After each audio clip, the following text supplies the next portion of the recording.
존경하고 사랑하는 강서구민 여러분, 안녕하십니까? 강서구청장 노현송입니다. 봄은 어김없이 찾아왔습니다만 코로나19 감염 우려 때문에 따뜻한 봄 햇살을 즐기면서 꽃나들이 하는 것이 아직은 어려운 상황이죠. 하지만 봄이 어김없이 찾아온 것처럼 코로나 사태 또한 분명히 종식될 것이라고 기대합니다. 잘 아시는 것처럼 강서 지식 비타민 강좌는 우리 대한민국 사회 각 분야에서 활약하시는 명사분들을 초청해서 삶의 지혜를 배우는 시간인데요. 2007년 3월 첫 강연을 시작한 이후 지금까지 151회 동안 7만 4천여 명의 구민이 참여한 강서구의 대표적인 평생교육 프로그램 중 하나입니다만 작년에 예기치 않은 코로나19 발생으로 인해서 비타민 강좌를 개설하지 못했지요. 참으로 안타깝게 생각합니다.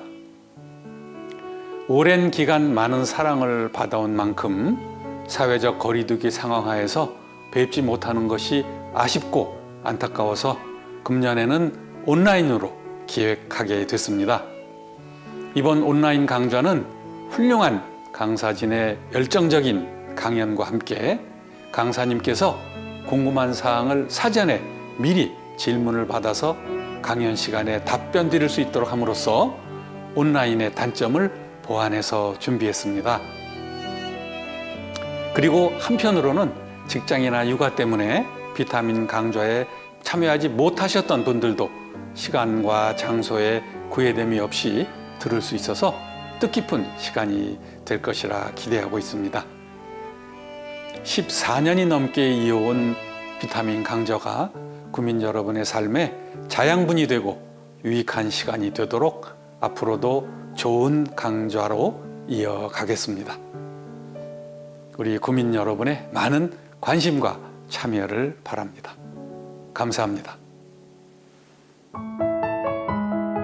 안녕하세요, 강서구민 여러분. 오늘 코로나 시대의 아이 키우기에 대해서 여러분과 함께 이야기를 나눌 소아청소년 정신과 의사 서천석입니다. 예, 반갑습니다. 원래는 보통 이런 강의를 큰 강의장에서 여러분들이 이렇게 앞에 쭉 있는 데서 제가 강의를 해왔는데 이 코로나 시대다 보니까 이렇게 저는 카메라를 보면서 이야기하고 여러분은 또 집에서 각자 이렇게 화면을 통해서 저를 만나게 되지 않나 싶습니다. 코로나 시대 이전에는 이런 생각을 거의 해보지 못했는데 참 코로나 시대가 되니까 이런 식의 강의도 이루어지고 아마 여러분의 생활에도 변한 것이 많지 않을까 싶습니다. 이렇게 된 지가 벌써 1년이 넘었어요. 1년이 뭡니까? 한 1년 4개월 정도 됐는데 이게 금방 끝나지 않을까? 아마 작년에는 그런 생각들을 많이 하셨을 거 아니에요.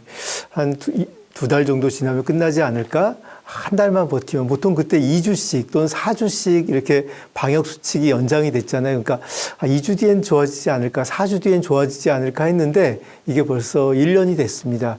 지금쯤은 아마 다들 그렇게 생각을 하실 거예요. 이게 아마 올해 내로는 계속 이렇게 가지 않을까? 이런 생각들을 하는 것 같습니다. 그렇다 보면 한 2년 정도예요. 2년이면 어른들의 인생에도 굉장히 긴 시간이라고 볼 수 있지만 아이들 인생을 놓고 보자면 정말 엄청나게 긴 시간이라고 볼 수 있어요. 예를 들어 초등학교 2학년 아이를 기준으로 따져보면 그 아이는 여태까지 태어나서 살아간 시간이 8년밖에 되지 않는데 8년 중에 2년, 자기 인생의 4분의 1은 코로나와 함께 살아간다 이렇게 볼 수가 있습니다.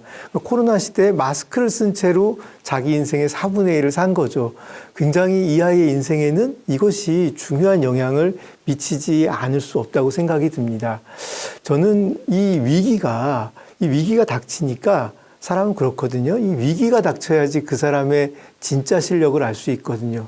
뭐 일이 잘 풀려나갈 때는 다 어느 정도는 할 수 있고 어지간하면 그냥 적당히 넘어갈 수도 있는데 위기에 대응을 잘 할 수 있느냐? 아니면 위기가 닥쳤을 때 무너지느냐 이거에 따라서 그 사람의 진짜 실력을 알 수 있고 또 그 가족이 가지고 있는 어떤 진짜 능력, 역량이나 또는 그 가족이 가지고 있는 숨겨진 문제를 우리가 발견할 수 있다고 생각이 듭니다. 코로나 시대에 잘 대처를 못하고 점점점 문제가 더 생긴다. 어떻게 해야 될 줄 모르겠고 이 구멍이 나고 있는데 해결을 우리가 못하고 있다 하면 우리 가족은 어쩌면 가족으로서 위기에 대처하는 능력이 사실 떨어졌었다. 이렇게 볼 수도 있다고 생각이 들어요. 저는 이 시기에 우리가 잘 대비해서 잘 이 고비를 넘긴다면 이 고비를 넘긴 힘이, 이 역량이 우리 가족에게, 우리 개인에게 남아서 앞으로도 우리가 인생을 살아가는데 또 우리 가족이 이 세상을 살아가는데 굉장히 중요한 영향을 미칠 거라고 생각이 듭니다. 또 두 번째로는 이 코로나 이후에 육아 환경은 변하지 않을 수 없다고 생각이 들어요. 이 변화에 또 잘 적응해 보는 것이 필요하다고 생각이 듭니다. 그럼 어떤 변화가 일어날까요? 저는 코로나 이후에는 가족이 함께 보내는 시간이 늘어날 수밖에 없다고 생각이 듭니다. 이미 각 직장에서 회식들이 많이 없어지지 않았습니까? 그리고 회의 같은 것도 이제 온라인 회의 같은 것이 굉장히 많이 늘었어요. 제가 제 주변 사람들을 보면 이렇게 저녁 시간에 보통 남자들 이렇게 회식 있다고 하고서 늦게 들어가는 경우, 사실 회식도 아니고 친구들 만나려고 한 것도 회식 핑계를 대면서 늦게 들어갔는데 이런 것들이 많이 좀 없어졌거든요. 그러다 보니까 집에 일찍 들어가는 날이 과거에는 일주일, 평일 5일 중에 한 이틀이었다면 요즘은 한 4일 정도, 적어도 3, 4일은 일찍 들어가는 식으로 가족이 함께 보내는 시간이 늘어날 수밖에 없습니다. 근데 이게 좀 문제가 있어요. 어떤 문제가 있냐면 가족이 이렇게 함께하기 어려운 직업을 가지신 분들도 있잖아요. 예를 들어 자영업 종사하시는 분은 물론 요즘 자영업도 10시에 영업을 그만하게 하고 있어가지고 한계가 있지만 이건 앞으로 좀 달라질 수도 있겠죠. 그렇다 보면 아이들과 함께 보내는 시간이 적은 분들부터 아이들과 함께하는 시간이 더 많아지는 분까지 이게 양극화가 굉장히 심해지는 문제가 좀 있습니다. 거기에서 또 우리 아이들이 어쩌면 소외감을 느낄 수 있을 텐데 우리 사회가 긍정적으로 변한다면 전반적으로 일하는 시간이 좀 줄어들면서 저녁 늦은 시간에는 가족이 함께 보내는 시간으로 변화하면 좋겠는데 과연 그런 것까지 될 것인가? 이거에 대해서는 아직은 우리가 알 수 없다고 생각이 듭니다. 어쨌든 가족이 함께 보내는 시간이 늘어나기 때문에 그 시간을 어떻게 보낼 것인가를 잘 준비하고 생각한 가족이 있는 반면에 별 생각 없이 다 뭐 할까요? 가족이 함께 보내는 시간이 있다고 해도 각자 핸드폰 하고 있습니다. 각자 핸드폰을 하고 있다면 예전과 별로 차이가 없다고 볼 수도 있어요. 가족이 함께 즐길 수도 있고, 가족이 함께 어떤 여가 활동을 할 수도 있고, 심지어는 가족이 함께 무언가를 배워볼 수도 있거든요. 이렇게 시간을 잘 보낸 가족과 그냥 가족이 같이 있다 뿐이지 각자의 시간을 보낸 가족은 가족 간의 어떤 결속력도 다를 것이고 아이들이 그 가족 내부에서 학습하고 배우고 성장하는 정도도 굉장히 차이가 날 수밖에 없다고 생각이 듭니다. 그래서 우리가 이 가족이 함께 보내는 시간을 우리 어떻게 할 것인가. 우리 아이가 지금 7살이다. 우리 아이가 지금 초등학교 3학년이다. 우리 아이가 지금 5학년이다. 그 아이하고 내가 보내는 시간이 생각보다 적지 않은 시간을 보낼 텐데 그 시간을 우리가 어떻게 활용할 것인가. 이제는 고민을 한번 해보실 때가 된 것 같아요. 그냥 그날 되는 대로 그냥 오늘 마음 내키면 뭐 좀 해보고 이번 주말에 뭐 할까 하다가 그냥 생각나면 하고 생각 안 하면 그냥 누워있고 또는 핸드폰 보내면서 주말에 뭐 했나 생각해 보면 계속 핸드폰과 함께 보냈네. 이런 거보다 우리 가족이 뭔가 계속 1년간의 계획을 세워서 이걸 꾸준히 했다. 제가 아는 가족은 이런 가족이 있었어요. 뭐 별거 한 건 아닙니다. 근데 이 가족은 같이 동일한 장소에 가가지고 사진 찍는 프로젝트를 한번 해봤어요. 별거 아니죠. 아파트 옥상에 가가지고 옥상에서 사진을 이렇게 찍은 거예요. 동일한 장소를 계속 찍고 하다가 옥상에서만 찍는 건 뭐하니까 거리에 가가지고 그 장면을 계속 찍어보자 해가지고 아이가 한 3개 정도를 같이 설정을 해서 매 주말마다 이제 거기가 사진을 찍은 거예요. 그랬더니 엄마는 이제 평소에 낮에도 가서 거기 사진을 찍어서 1년 365일을 모아서 이걸 해보니까 굉장히 재밌는 거예요. 이렇게 계절이 흘러가는구나를 느낄 수 있고 무엇보다도 중요한 거는 그 시간을 함께 보냈잖아요. 사진을 찍느라 나가느라 보내는 시간도 있었고 두 번째는 또 그걸 편집도 하고 편집한 걸 가지고 또 아이가 이렇게 영화처럼 만드는 작업을 또 같이 해본 거예요. 그걸 또 친구들에게 보여주고 이런 과정을 통해서 가족이 함께 어떤 활동을 하면서 거기서 또 더 친해지고 이야기할 기회도 많이 갖게 된 게 또 이 가족에겐 큰 도움이 됐거든요. 아주 작은 것도 가능합니다. 예를 들어 어떤 집은 우리 뭐 할까 하다가 같이 홈 트레이닝을 시작을 했어요. 홈 트레이닝을 바닥에 매트 좀 깔고, 층간소음이 요즘 심해졌습니다. 바닥에 매트를 깔고 유튜브 이런 걸 틀어가지고 했는데, 처음에 이 홈 트레이닝이 잘 됐던 이유는 엄마 아빠가 너무 못한 데 있어요. 너무 못해요. 따라하는 걸 너무 못하고 아이가 더 잘하는 거예요. 아이가 잘하니까 아이들은 부모에 비해서 자기가 잘난 체 할 수 있는 걸 굉장히 좋아합니다. 부모에 비해 자기가 잘난 체 할 수 있는 기회를 자꾸 만들어줘야 돼. 그래서 잘난 체 하니까, 엄마 아빠 그것도 못하고, 엄마 아빠가 그걸 또 화내지 않고, 그러게 말이야. 이거 진짜 안 되네 하면서 약간 몸 개그도 보여주시고 하면서 이렇게 홈 트레이닝을 같이 했거든요. 근데 지금 한 1년 정도 하니까 굉장히 잘하게 됐어요. 온 가족이 운동을 굉장히 잘하고 또 한 30분 정도 이렇게 열심히 땀 흘리면서 하고 같이 뭐 음료수 나눠 마시면서 이야기하고 하니까 이게 굉장히 끈끈한 사이가 되는데 도움이 됐습니다. 뭐 엄청나게 대단한 목표를 세우지 않아도 아주 작은 거라도 꾸준히 한다면 거기서 주는 효과가 굉장히 클 수 있다고 생각이 듭니다.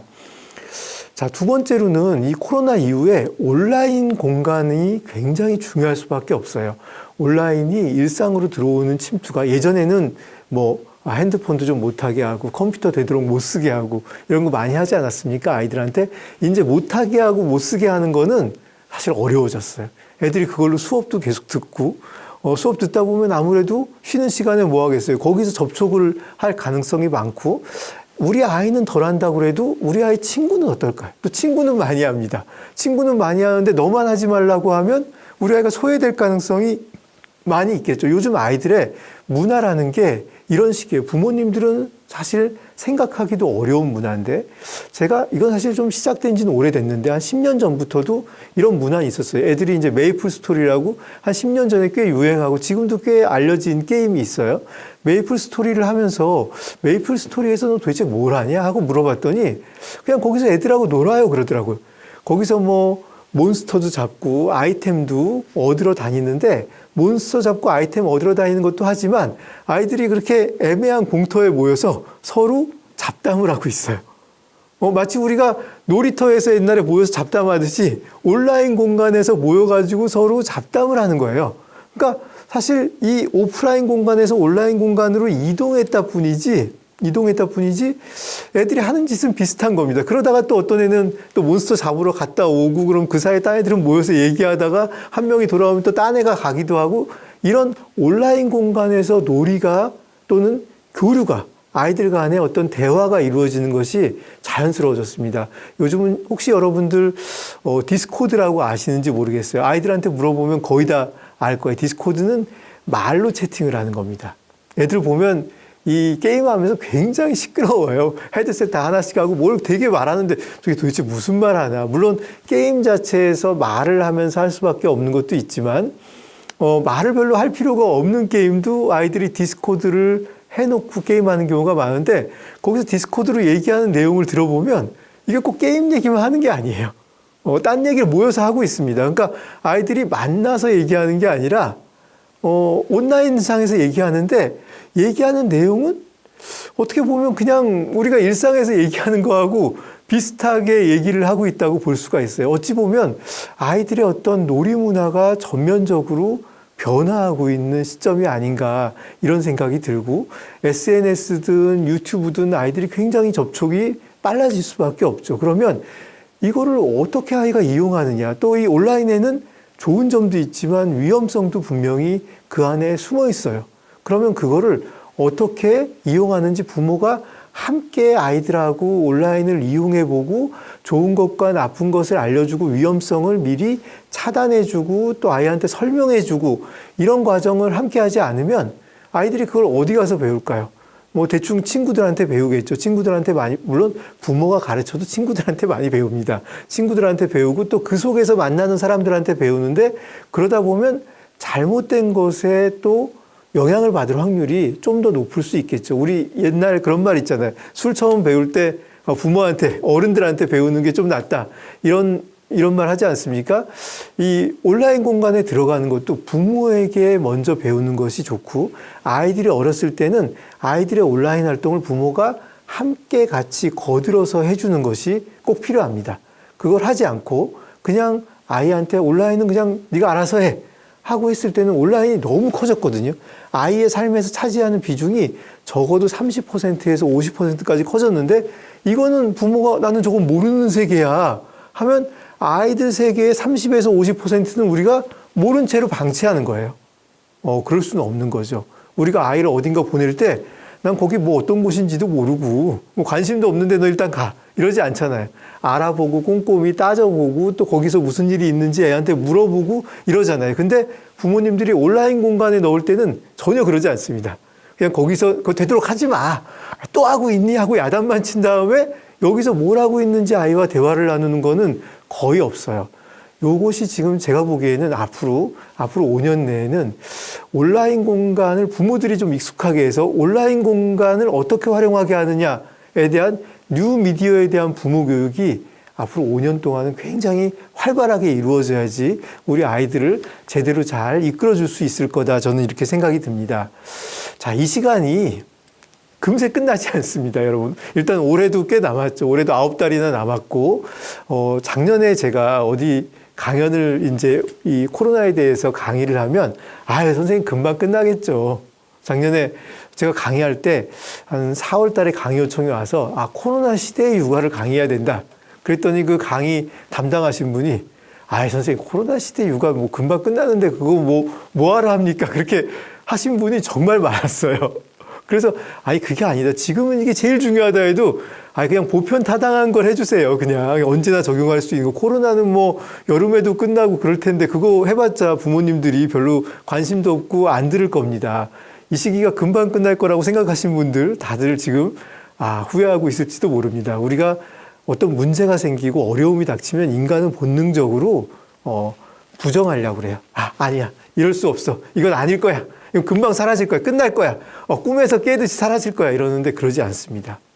금방 사라지는 문제가 아니고 이 코로나 이후의 변화는 우리 가족의 변화에 굉장히 큰 영향을 미칠 중요한 사안입니다.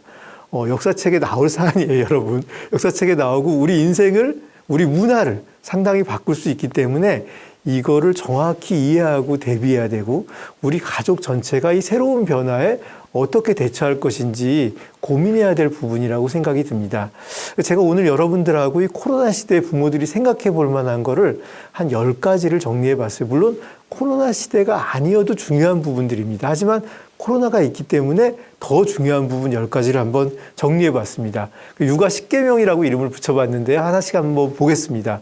첫 번째는 가정의 분위기를 되도록 밝게 가져가십시오. 가정의 분위기를 되도록 밝게 가져가야 됩니다. 왜냐하면 예전에는 아이들이 바깥에서 지내는 시간이 많았잖아요. 학교에서도 지내고요. 밖에 나가서 친구들하고 놀고 이런 시간들이 꽤 있어서 집이 조금 어두워도 다른 데서 중화를 시킬 수가 있었어요. 근데 지금 아이들이 집에 하루 종일 있는 경우가 많아요. 온라인 수업을 해도 하루 종일 있고, 다행히 지금 어쩌면 초등학교 저학 1, 2학년들은 학교를 매일 가는 문화를 바꿨는데 이거 왜 바꿨을까요? 물론 교육 결손도 있겠지만 아동학대도 늘고 있고요. 가정 내에서 아동이 당하는 정서적인 어려움이 늘고 있다는 우리 전문가들의 분석이 이미 있습니다. 아이들이 집에서 하루 종일 있는 게 집에서 엄마 아빠가 돌보면 좋을 것 같다. 이렇게 생각이 들지만 하루 종일 우리가 붙어 있으면 뭐가 제일 일어날까요? 사랑이 일어날까요? 그건 잠시고 되게 싸움이 일어나게 돼 있습니다. 싸움과 분열이 일어날 가능성이 많아요. 근데 아이들에게는 좀 집이 전부고 도망갈 곳이 없어요. 그래서 이곳이 어두우면 아이의 삶 전체가 너무 어두울 수 있습니다.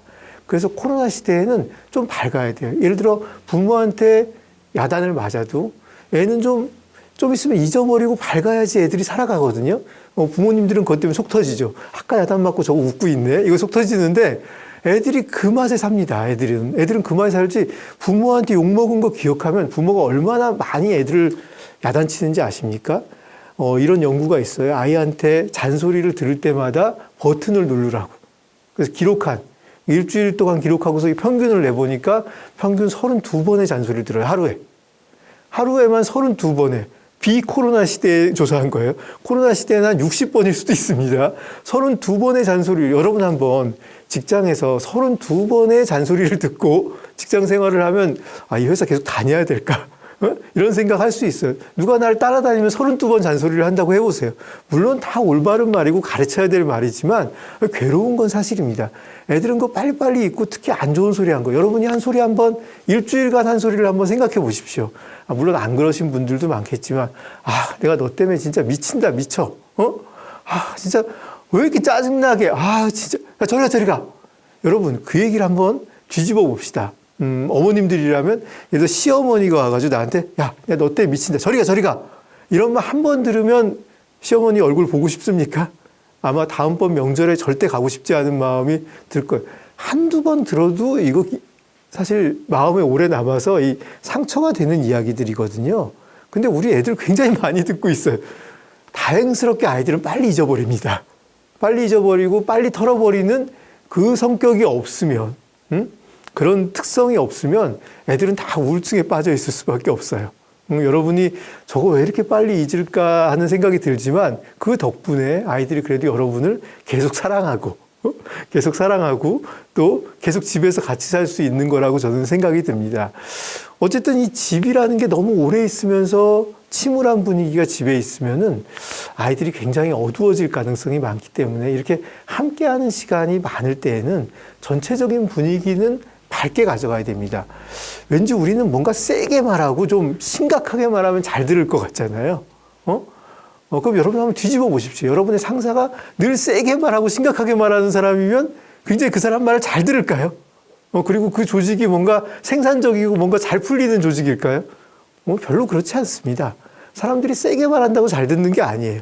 연구도 많이 돼 있어요. 오히려 전체적으로 활기찬 분위기에서 필요한 걸 정확히 말해주는 거. 그리고 그거를 피드백을 정확히 해가지고 확인해 보는 것들이 필요하지 분위기가 막 진지하고 심각한 게 도움이 되는 거는 전혀 아닙니다. 그래서 집안 분위기를 좀 밝게 가져가고 불필요한 갈등은 좀 만들지 말고 별거 아닌 거, 이래도 그만 저래도 그만인 거 이런 건 좀 놔두십시오.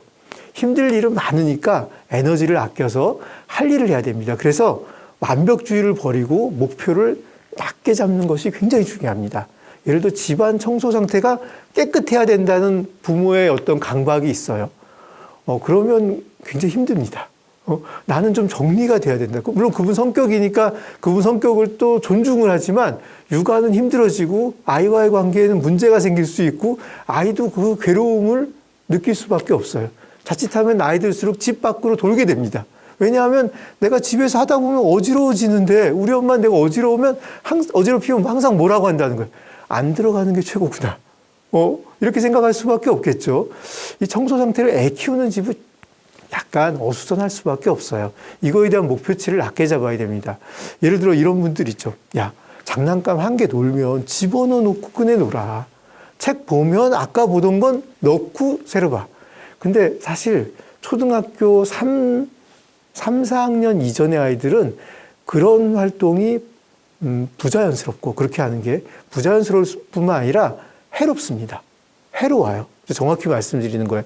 해롭습니다. 아이들은 장난감을 갖고 놀 때 그 장난감 하나를 갖고 노는 게 아니에요. 장난감을 갖고 놀다가 연상이 일어나면 다른 걸 꺼내고 다른 걸 꺼내서 예전 거하고 연합을 합니다. 물론 방치하고 있다가 또 연합을 이루는 거죠. 장난감 간의 연합을 이루어지는 과정을 통해서 아이 상상력이 성장을 하고 장난감의 어떤 가능성이 늘어나는 거거든요.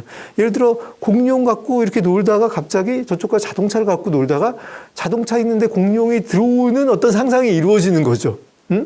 이런 것이 계속 그러다 갑자기 숫자판을 갖고 놀다가 그 숫자판을 가지고 공룡에게 이름을 숫자를 붙일 수도 있는 거예요. 이런 것이 여러 개를 꺼내놓고 노는 과정에서 자연스럽게 이루어지는 거지 하나 꺼내놓고 하나 놀면 놀이가 일단 너무 단순해져서 재미가 없어서 애들이 많이 못 놀아요. 그 다음에 아이의 상상력이 그 속에서 성장하지 않습니다. 책도 마찬가지예요. 애들 책 읽는 거 보면 이거 읽다가 절로 가서 딴 거 조금 읽다 또 요거 딴 거 읽다가 이렇게 왔다 갔다 합니다. 그게 당연한 거예요. 그렇게 읽어야지 책을 더 깊이 있게 이해하게 되고 책에 대해서 더 많은 생각을 하게 합니다. 그리고 애 키우는 집에서 애 우리 책 좀 읽었으면 좋겠어요. 책 좀 읽었으면 좋겠어요 하는 집은 제가 부모님들한테 책을 이렇게 쫙 바닥에 깔라고 그래요. 책을 바닥에 깔아라. 책꽂이에다 꽂아놓지 말고 바닥에 한 몇 권 깔아라. 몇 권 깔면 확실히 많이 읽는다. 응? 여러분 한번 서점에 가보십시오. 서점에 가보면 책꽂이 있고 매대 있죠. 여러분 매대에 있는 책을 봅니까? 책꽂이에 있는 책을 봅니까? 응? 매대 위에 올려져 놓은 책만 봐요. 대부분 책꽂이에 있는 거 애써 꺼내는 경우는 드뭅니다. 다 매대 위에 올려져 놓은 책, 눈앞에 전체 책의 앞면이 보이는 책을 보게 돼 있어요. 그러면 왠지 한번 열어보고 싶은 마음이 들죠. 응? 아이들도 마찬가지. 책 많이 읽는 거 여러분 원한다면 바닥에 책을 까십시오. 일주일 단위로 그걸 바꿔가면서 이렇게 깔고 책이 여기저기 이렇게 전체 책 겉장이 보이게 이렇게 하면 아이들이 아무래도 접근하기가 쉽겠죠. 그래서 깔끔한 집은 그런 게 잘 안 돼요. 그래서 아이 키우는 집은 약간은 어지럽고, 물론 밤에는 좀 정리하는 게 좋죠. 자기 전에 한 9시쯤 온 가족이 함께 이렇게 정리하는 시간, 10분, 15분에 너무 깨끗하게 정리하지 말고 되도록 그냥 막 집어넣는 식으로 해가지고 딱 정리하고 그 다음에 애들 재우고, 부모는 깔끔한 공간에서 차를 한 잔 하시든지 아니면 뭐 부부끼리 같이 술을 한 잔 하시든지 좋은 시간 보내는 건 좋아요. 깔끔한 곳에서. 근데 낮에 이렇게 막 너무 깔끔해야 한다, 이런 건 별로 좋지 않습니다. 형제 간에도 또 애들은 원래 싸우게 돼 있어요. 형제 간에 싸우는 거는 그냥 원래 그런 겁니다. 창세기부터 나오잖아요. 카인과 아벨도 싸우고. 형제 간에 원래 싸우는 거예요. 형제 간에 사이좋게 지냈으면 좋겠다. 물론 그건 우리의 큰 바람이죠. 하지만 그게 잘 이루어지는 경우는 운이 좋은 15%를 제외하고는 85%는 싸움이다. 싸움도 물론 정도차가 있겠지만 어쨌든 어느 정도는 싸우게 돼 있고, 오래 붙어 있을수록 많이 싸우게 돼 있어요. 이 코로나 시대에 많이 붙어 있지 않습니까? 그러다 보면 더 많이 다투게 돼 있어요. 그래서 이 다투는 거가 어느 정도 다투는 거는 그냥 놔두면 됩니다. 육탄전이 이루어지면 그때는 부모가 개입을 해야 되겠죠. 육탄전이 이루어지면 개입도 야 떨어지고 당분간 5분간 만나지 마라 너희들. 요 정도 선에서 개입하면 되지, 이거를 붙여서 누가 먼저 싸움의 원인이 해결책이니 이렇게 찾다 보면 잘 해결책도 안 나오고, 그렇게 오랫동안 막 내가 설득해가지고 막 답을 찾은 것 같아도 2시간 뒤면 또 싸우고 있어요. 그러면 내가 힘 빠지니까 어떻게 됩니까? 그러면 애한테 화냅니다. 내가 그렇게 아까 너희들한테 싸우지 말라고 얘기했는데 또 싸워? 하면서 화를 내게 돼 있어요. 근데 아까 그렇게 힘을 안 들이고 야 그만 싸워, 자 헤어져, 나중에 싸워 이렇게 하고 했으면 나중에 싸워도 그렇게 화가 나지는 않아요.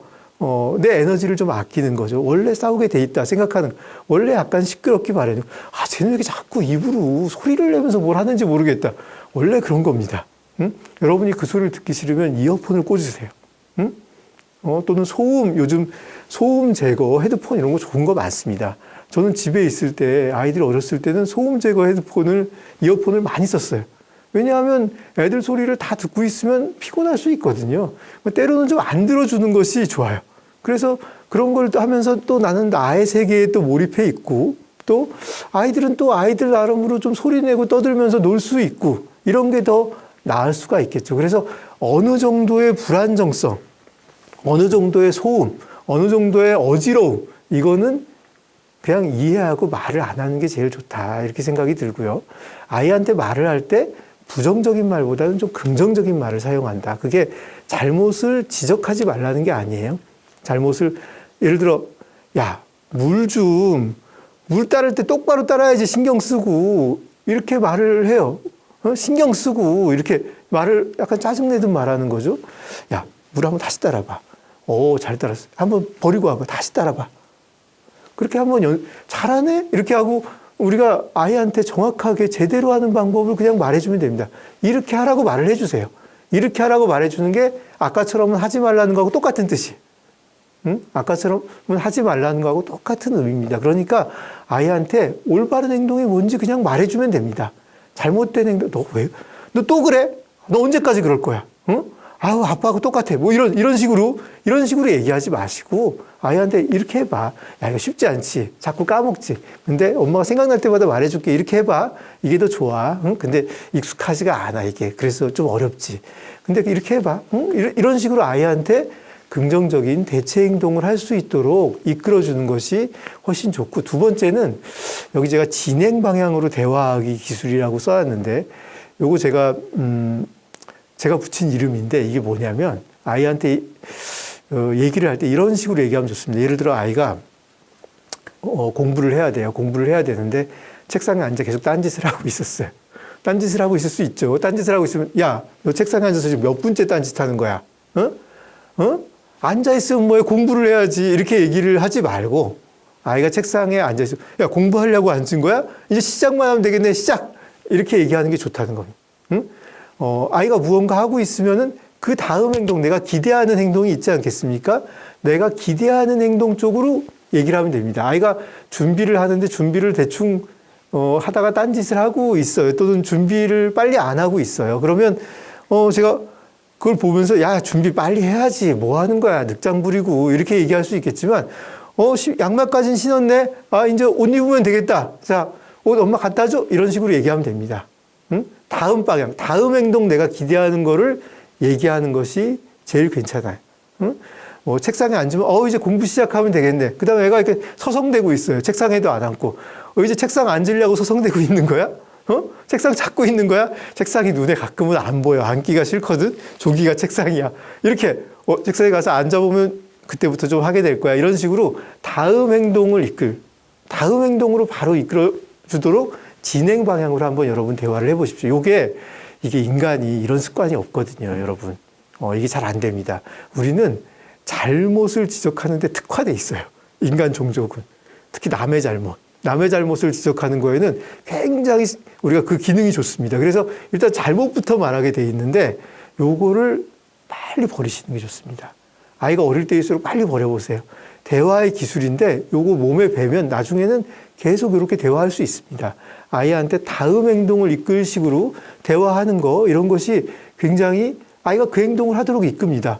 제가 예를 들어 여기서 강의를 할 때 여러분 제 말 듣고 고개를 끄덕이시네요. 그러면 여러분 고개를 끄덕일 가능성이 높아요. 응? 왜냐하면 그걸 말해주면 암시라는 게 있어서 그 행동이 이루어질 확률이 높은 거죠. 여러분 고개 끄덕이니까 기분 좋네요. 한번 박수 한번 쳐볼까요? 그럼 박수 칠 확률이 높아요. 박수를 치면 어떻게 되냐? 이 강의가 재밌어집니다. 왠지 여기도 몰입이 되는 거죠. 주고받으면서 그 행동이 완성이 될수록 같이 어떤 한 행동을 만들 가능성이 높아. 예를 들어, 야, 우리 아들 이제 공부 시작하려고 책상 바라보네. 야, 이제 공부 시작해봐. 근데 아이가 그 책을 또 펴. 야, 책도 펴고 파이팅! 이렇게 하면 그 다음 행동, 공부가 일어날 확률이 높아집니다. 왜냐하면 좋은 얘기를 들었잖아요. 근데 거기서 공부 또 안 하고 딴짓만 맨날 하고 진짜 이러면 애가 나 공부하려고 했단 말이야. 시작하려고 했는데 엄마 왜 그래 하고 기분 나쁜 감정 가지고 한 10분간 공부 안 하고 있습니다. 또. 응? 아이한테, 우리 엄마는요, 내가 맨날 하려고 하면 그때가 잔소리를 해요. 그렇게 얘기하는 애들 많아요. 물론 잔소리 안 했으면 더 안 했겠죠. 더 안 했을 텐데, 어쨌든, 아이가 기분 나쁜 감정을 갖게 하면 그 감정 소화하는 데 시간이 많이 드는 거예요. 응?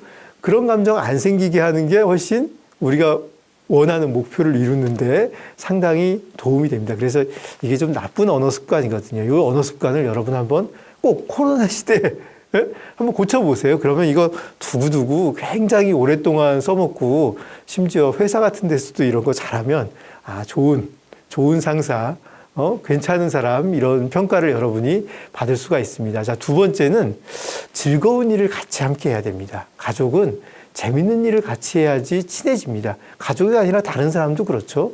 같이 재밌는 일을 하는 사람이 나하고 가까운 사람이고, 가까운 게 중요하냐? 사람은 가까운 사람 말을 듣게 돼 있어요.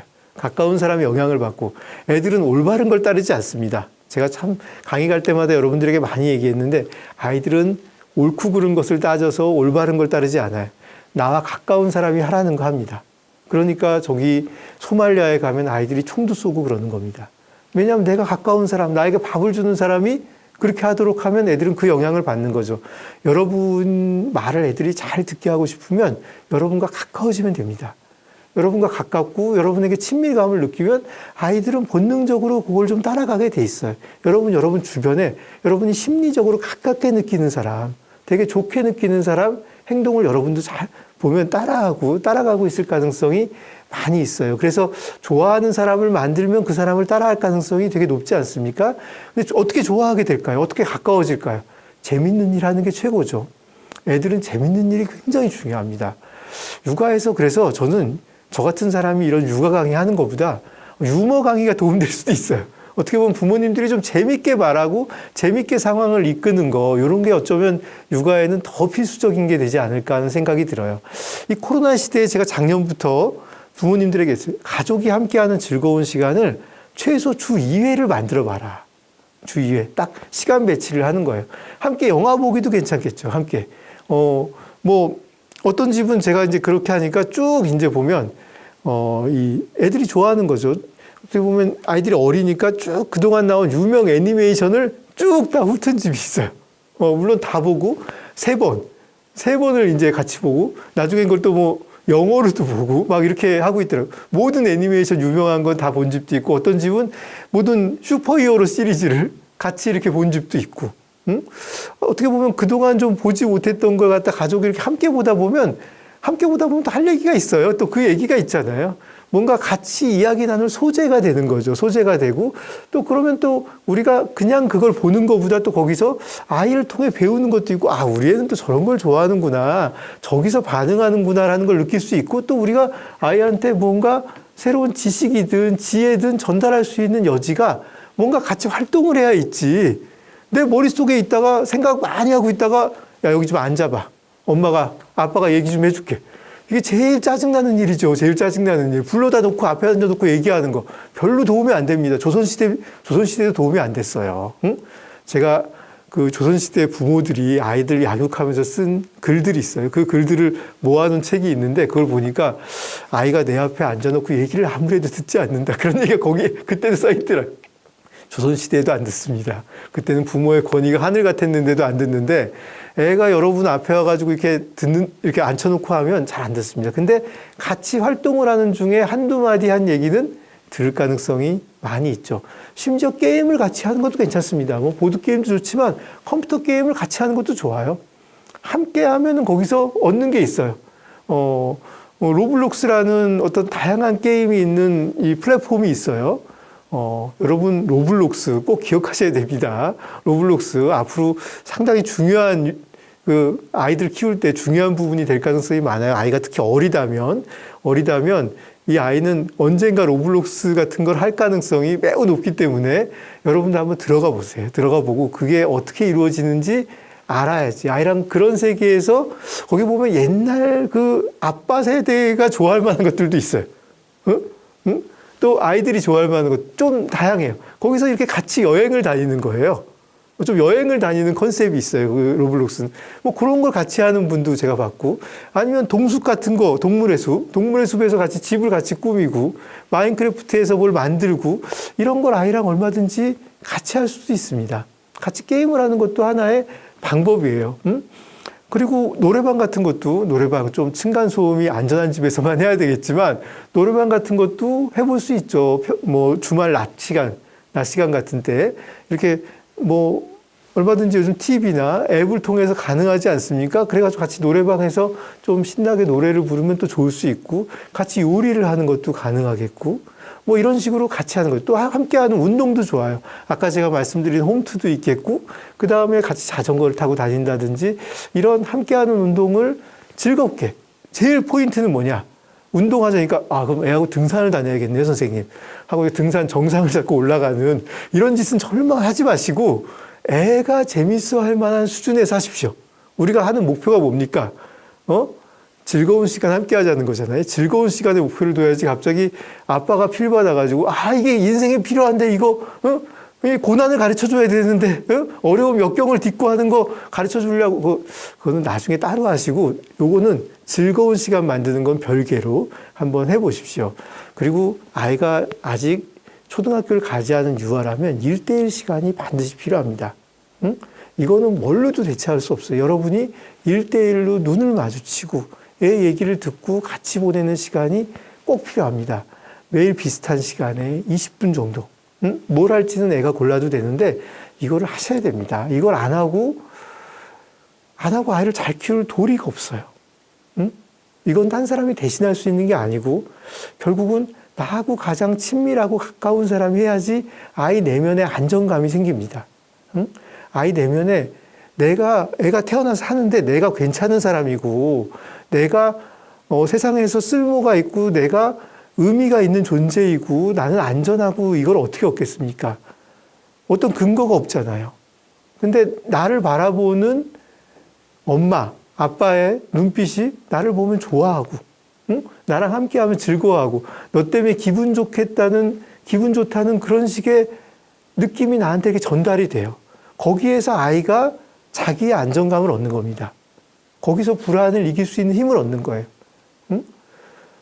여러분도 그럴 거예요. 여러분이 회사를 갔는데 누가 매일 와서 난 자기 때문에 여기 오면 기분 좋고 자기 덕분에 내가 다니잖아. 나하고 꼭 매일 커피 한잔 하면서, 물론 여러분이 그 사람 싫어하면 커피 마시기 싫겠지만 좋아한다면 그렇게 여러분에게 말해주고, 가끔 나랑 밥 먹어 이렇게 얘기하는 사람이 있으면 어떨까요? 되게 좋죠. 그리고 내가 쓸모 있는 존재인 것 같아요. 내가 괜찮을 것 같고 나는 뭔가 안전할 것 같은 느낌을 받아요. 애들에게 엄마 아빠가 그런 식의 느낌을 전달을 해야 되거든요. 응? 인생의 제일 기초를 이루는 토대예요. 그게 이 안정감을 준 다음에 거기서 이제 능력도 만들고 하는 거지, 안정감이 흐트러진 상태에서 만들면 인생이 굉장히 능력도 좋고 뭔가 잘해도 계속 흔들리고 허무하고 뭔가 공허한 느낌도 들고 불안하고 이런 데 시달릴 수가 있습니다. 그래서 아이하고 하루에 20분씩 눈을 마주치고 둘만 함께 하는 시간, 그 시간은 핸드폰도 잠깐 딴 데 놓고 받지 않고 오직 아이에게만 집중하는 시간을 여러분이 가질 수 있어야 됩니다. 이게 꼭 필요한 부분이에요. 이거는 딴 사람이 대처할 수 있는 게 아니에요. 유치원 선생님이 할머니가 하시죠. 그러면 할머니가 주 양육자가 되고 애가 컸을 때 내가 애를 잡아서 흔들 수 있는 힘이 없어요. 응? 뭐냐면 우리가 아이를 마음대로 흔들 수는 없지만 애가 자기 생각대로 가고 싶지만 우리 엄마 봐서 이거 이렇게 해야지 하는 게 있거든요. 응? 우리 아빠 봐서 이렇게 해야지. 그러려면 여러분이 어렸을 때 그 시간을 만들어 놔야 돼요. 응? 야, 제가 제 아들한테 너가 이렇게 하고 싶고 그건 알지만 이번에는 아빠 말 들어줘. 응? 이번은 아빠 말을 좀 들어줬으면 좋겠다, 아들. 이렇게 얘기했을 때 이 말이 먹히려면 여러분이 아이의 어린 시절, 아이하고 함께 보낸 시간이 필요합니다. 이걸 안 만들고 갑자기 나중에 와서 내가 아빠니까 네가 내 말을 들어야지 이런다고 말을 듣는 게 아닙니다. 그래서 아이를 키울 때 중요한 부분은 함께하는 시간이기 때문에 요거는 꼭 여러분이 확보해 보려고 노력하셔야 됩니다. 세 번째는 틀을 분명하게 잡아가야 됩니다. 아이가 아주 어릴 때부터 가장 중요하게 여겨야 될 일이 생활 리듬을 잡는 거예요. 이걸 사실 참 못하세요. 애는 어른들이 하듯이 그때그때 그냥 기분 따라 행동하는 게 별로 안 좋습니다. 오늘 기분 좋으니까 늦게 자! 오늘은 일찍 자!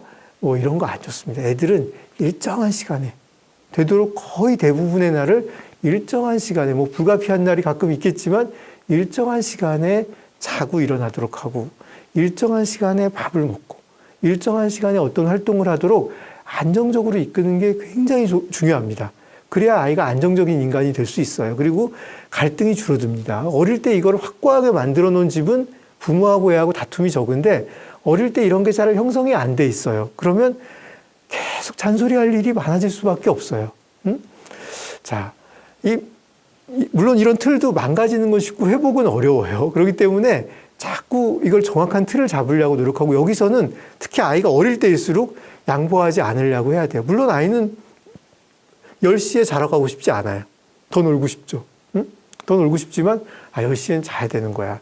왜 자야 돼? 그렇게 정해져 있어. 왜 누가 정했는데? 몰라. 엄마도 모르는데 원래부터 그렇게 정해져 있어. 이렇게 하고 그냥 자러 가게 해야 돼. 그때가 되면 불이 꺼져. 불이 꺼지면 내가 킬 건데 그럼 두꺼비 집을 내리세요. 응? 일정한 시간에 자야 된다는 걸 아이한테 확고하게 어린 시절에 자리를 잡게 해야 됩니다. 그래야지 나중에는 자기 의지가 생기고 머리가 좋아진 다음에도 나도 모르게 몸이 그렇게 움직여서 일정한 시간에 자게 됩니다. 근데 그러지 않고 어릴 때 자꾸 왔다 갔다 하는 애들은 자기 머리가 생기고 자기 생각이 생기면 부모 말을 안 따르고 싶어 해서 이게 갈등 요인이 많이 됩니다. 이 온라인 교육을 하는 시기가 되니까 제가 볼 때 10집 중에 8집은 온라인 하는 날은 늦게 일어나고 학교 가는 날은 일찍 일어나고 이러고 있어요. 저는 참 안 좋다고 생각이 들어요. 그러지 말고 온라인 하는 날이든 안 하는 날이든 동일한 시간에 일어나는 걸 아이들한테, 아이가 물론 뭐 고등학생쯤 되고 대학생 되면 뭐 지멋대로 살아도 되죠. 그건 자기 인생이에요. 이제 그때부터는. 근데 적어도 초등학생은 온라인을 하든 온라인을 안 하든 일어나고 자는 시간은 똑같이 하는 것이 좋습니다. 물론 주말에는 부모도 좀 늦잠 자고 싶을 수 있잖아요. 그럼 주말은 우리는 1시간 더 잔다. 이것도 주말은 1시간 더 잔다로 같이 똑같이 습관을 만드시는 게 중요합니다. 그리고 온라인 학습 시간도 되도록 일정한 시간에 해야지, 어떤 날은 뭐 하기 싫으니까 뒤에 하고, 작년에 그런 게 많았어요. 그래서 올해 실시간 수업으로 많이 바뀌었죠. 온라인도. 워낙 애들이 그냥 대충 아무 때나 그냥 막 해가지고, 그게 부모가 그래도 집에서 지켜주는 집은 되지만 못 지켜주는 집은 너무 엉망이 됐었거든요. 그래서 실시간으로 많이 바꿨는데 되도록이면 일정한 시간에 하도록 해야 됩니다. 그래서 아이 일과가 이렇게 정해져야 돼요. 근데 빡빡하게 막 부모가 욕심대로 막 그냥 모든 스케줄을 너무 해놓으면 요거는 너무 어렵겠죠. 약간 빈틈은 꽤 많이 있어야 돼요. 빈틈은 꽤 많은데 허술하게 살짝 하는 것도 좀 눈 감아줘야 돼요. 예를 들어 5분 늦게 시작하는 것까지, 너 5분 늦었다고 막 잔소리 이렇게 할 필요는 없겠죠. 하지만 되는 대로 그냥 살게 하면 안 됩니다. 내가 어느 정도 보고 있고 관리하고 있고 너는 일정한 틀 속에서 움직여야 된다는 거는 분명히 하는 것이 중요합니다.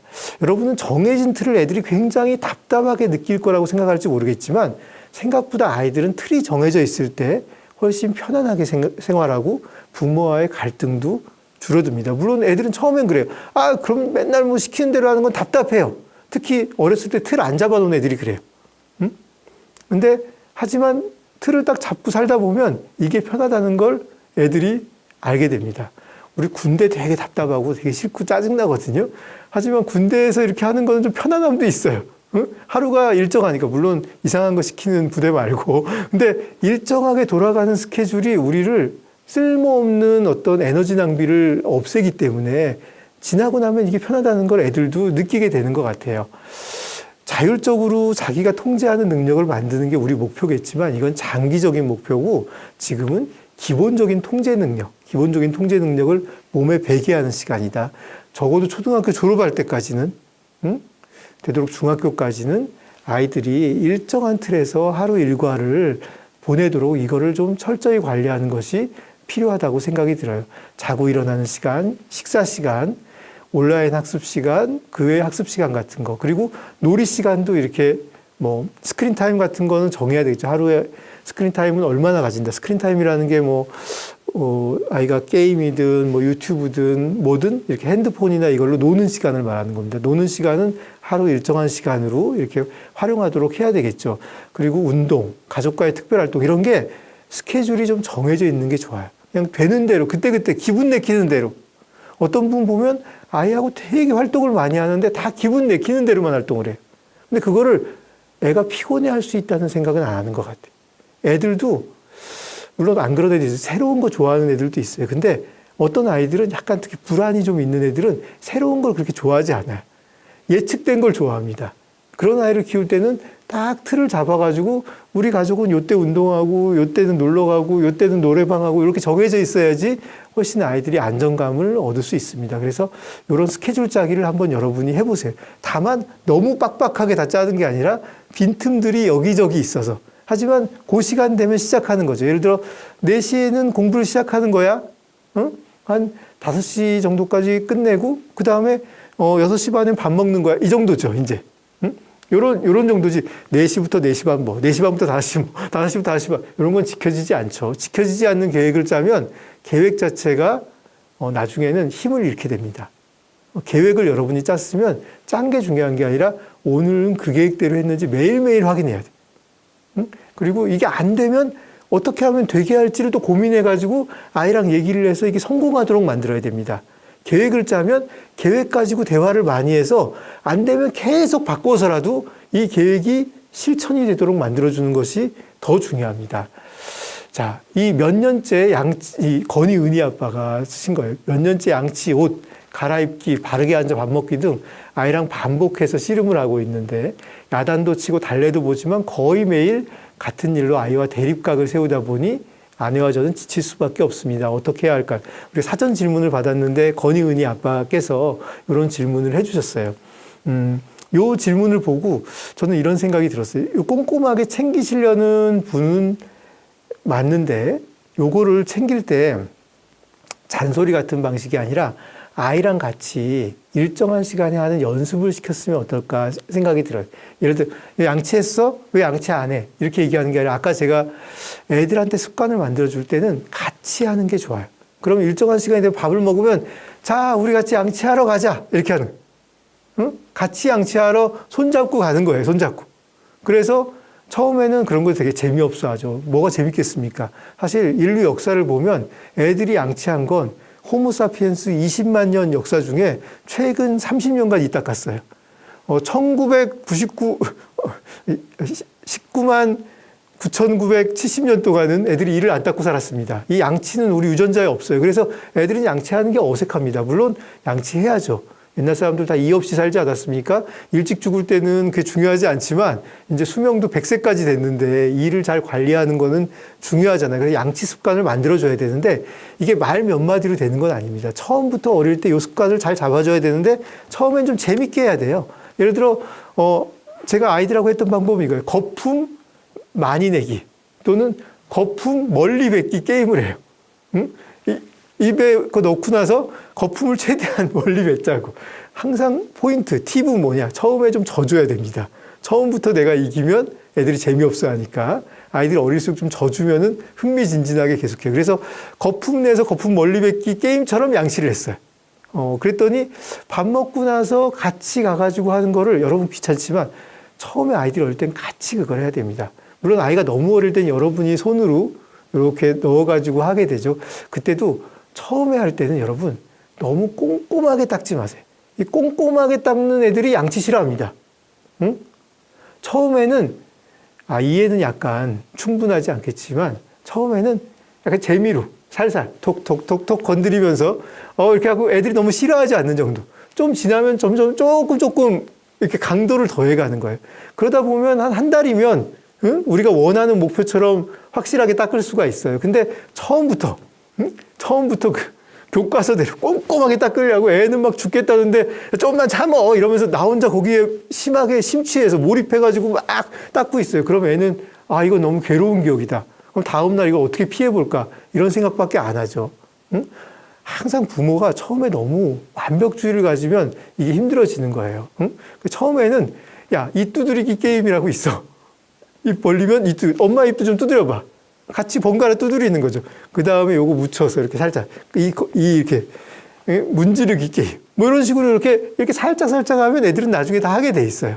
이렇게 천천히 접근하면 이런 거 싫어하지 않고 밥 먹고 늘 같이 했으면 좀 익숙해졌고 옷 갈아입는 거 어렵죠. 옷 갈아입는 거 귀찮습니다. 왜냐하면 애들은 처음에 딱 들어오면 이런 생각을 해요. 집에 와서 옷을 갈아입어야지 하는 생각이 있지만 그 생각을 하는데 들어오기 전에 이런 생각이 났어요. 어제 놀던 베이블레이드를 한번 해봐야 되겠다. 이런 순간 옷을 갈아입어야 된다는 생각은 까맣게 잊어버려요. 동시에 두 가지 생각이 안 되거든요. 동시에 두 가지 생각이 안 됩니다. 그렇기 때문에 그런 생각이 나기 전에 옷을 갈아입어야 한다는 거 여러분이 만들어야 되겠죠. 어떻게 만들까요? 애가 들어오면 애가 들어오는 입구에 옷을 갖다 뒀습니다. 여러분 이런 걸 자꾸 해야 돼요. 애가 들어온 입구에 옷을 갖다 놔보세요. 들어온 입구에. 여러분 나갈 때 거기다 옷을 갖다 놓으면 돼요. 그러면 옷이 눈앞에 보이는데 그걸 통과하기가 쉽지 않아요. 어떤 애는 통과하는 애도 있어요. 그 놀고 싶은 열망이 강한 애예요. 제가 그런 경우는 노끈으로 막아놓으라고 그랬어요. 노끈을 붙여서 입구를. 옷을 갈아입어야 통과할 수 있어요. 근데 이게 습관을 만드는 방법입니다. 응? 여러분이 말로 하는 건 별로 효과가 없어요. 이렇게 실천하지 않을 수 없게 만들어 놓는 거예요. 애가 제일 좋아하는 장난감 바로 옆에 옷을 갖다 놓는 경우도 있어요. 응? 그럼 어떨까요? 옷을 갈아입고 논 게 몸에 배면 아까 입던 옷으로 노는 게 좀 별로예요. 응? 이런 상태까지 만들어 놓는 것이 중요하죠. 근데 이제 바르게 앉아 밥 먹기, 요건 여러분 어렵습니다. 애들은 장시간 같은 자세로 앉아 있는 것이 어려워요. 특히 어려운 애들이 있어요. 코어 근육이 제대로 발달이 안 된 경우에는 애들은 이렇게 기댈 수밖에 없습니다. 그리고 같은 자세를 취하면은 너무 힘들다는 생각 때문에 몸을 자꾸 움직여야만 돼요. 몸을 움직이는 거에 대해서 원래 뭐라고 안 하는 게 좋습니다. 응? 그건 아이들의 어떤 특성을 좀 여러분이 이해하면 알 수 있는 건데, 아이들은 잘 보면 앉아 있으라고 그러면 이렇게 자동적으로 식탁에 기대는 아이들이 있어요. 응? 코어 근육이 약하기 때문이에요. 팔 기대고. 글씨 쓸 때도 보면 이렇게 기대서 이렇게 쓰는 애들이 있어요. 응? 여기 아직 근육이, 이 코어 근육이 안 잡혀서 그런 거예요. 그건 당분간은 어쩔 수 없어요. 이걸 자꾸 똑바로 앉아 그렇게 할수록 애들은 앉는 것 자체를 싫어하게 되고 그 말하는 부모를 싫어하게 됩니다. 안 되는 거 시키니까 여러분 안 되는 거 자꾸 시키는 사람 싫어하잖아요. 응? 그러면 그 근육이 좀 단련될 때까지 어떻게 보면 코어 근육 단련하는 연습하는 거 있어요. 여러분 옛날 그 경운기 자세 이런 것도 있고 아이들 큰 어떤 물통 같은 거 이렇게 나르는 놀이 이런 거 해가지고 코어 근육을 강화를 해주든지 아니면 좀 나이 먹도록 좀 기다려야 되겠죠. 이렇게. 그래서 우리 아이가 저게 왜 안 되는지를 이해하고 해야지 그냥 잔소리를 하는 거는 효과가 없습니다. 애들은 다 잘하고 싶어 하고 부모한테 좋은 얘기 들으면 좋은데 그게 잘 되게 하는 방법이 뭔가를 고민해 보세요. 안 된 거 가지고 뭐라고 하지 말고 어떻게 잘 되게 할 건가. 잘 되게 할 방법이 당장은 없다 하면 그거는 좀 어찌 보면 좀 기다려야 될 수도 있겠죠. 응? 좀 시간이 필요한 것도 있겠죠. 근데 어쨌든 되도록 만들어야 됩니다. 되도록 만드는 거는 여러분이 좀 아이를 연습시키는 것도 상당히 좋아요. 제가 우리 아이가 옷 갈아입는 거를 해보니까 애가 옷 갈아입는데 너무 시간이 오래 걸리더라고요. 이게 시간이 오래 걸려서 옷 갈아입기가 싫구나 하는 결론에 이르렀어요. 그래서 제가 아이랑 뭘 했냐면 옷을 2번 입었다 벗었다 하는 거예요. 옷을 2번 입었다 벗었다 하는데 아빠가 이거를 어디 연구에 쓰는데 몇 초까지 되는지를 한다고 그랬어요. 근데 애들은 또 그런 거에 또 굉장히 관심이 많거든요. 이게 시간 줄이고 기록 이런 데 관심이 많거든요. 그래서 자, 그러면 2번 옷을 입고 벗는데 몇 초까지 걸리는지 네가 아빠 연구에 동참해 주니까 아빠가 할 때마다 맛있는 과자 요거 하나씩 준다고 하고서 얘를 시켜봤어요. 그랬더니 애가 막 옷을 입고 벗고 다시 입고 다시 벗고 요거를 하는데 처음에는 뭐 한 4, 5분 걸리다가 나중에는 무려 1분 20초 만에 옷을 입고 벗고를 2번을 하는 거예요. 굉장히 빠른 속도로 하게 된 거죠. 근데 이게 뭐냐? 옷 입고 벗기에 익숙하도록 만드는 기술이에요. 요걸 연습을 3주간 했거든요. 그다음부터는 자동적으로 애가 옷을 벗고 있어요. 연습이라는 게 그만큼 중요한 겁니다. 아이하고 그런 게임처럼 연습을 자꾸 해보세요. 그러면 요런 씨름하고 잔소리하는 게 줄어들죠. 물론 여러분이 지금 제가 쓰는 방법, 게임처럼 만들어 습관을 만들어주는 방법을 해도 안 되는 애들이 있어요. 예를 들어 산만한 아이들이 그렇습니다. 좀 ADHD 이런 아이들은 요게 좀 잘 안 돼요. 여러분이 아무리 해도 안 되는 경우가 있거든요. 그럴 땐 또 전문가를 와야지 애하고 계속 씨름한다고 해결되는 문제가 아니고 전문가를 만나면 해결책을 모색할 수가 있습니다. 그래서 이 건희은이 아빠는 대립각을 만들고 잔소리를 하기보다는 애가 그걸 성공하도록 어떻게 도울까? 그리고 그걸 자연스러운 습관으로 어떻게 만들어줄까? 요거에 좀 신경을 써보시고 그런 방법을 해도 안 될 경우에는 전문가를 한번 만나서 방법을 찾아보면 어떨까 하는 얘기를 드리고 싶습니다.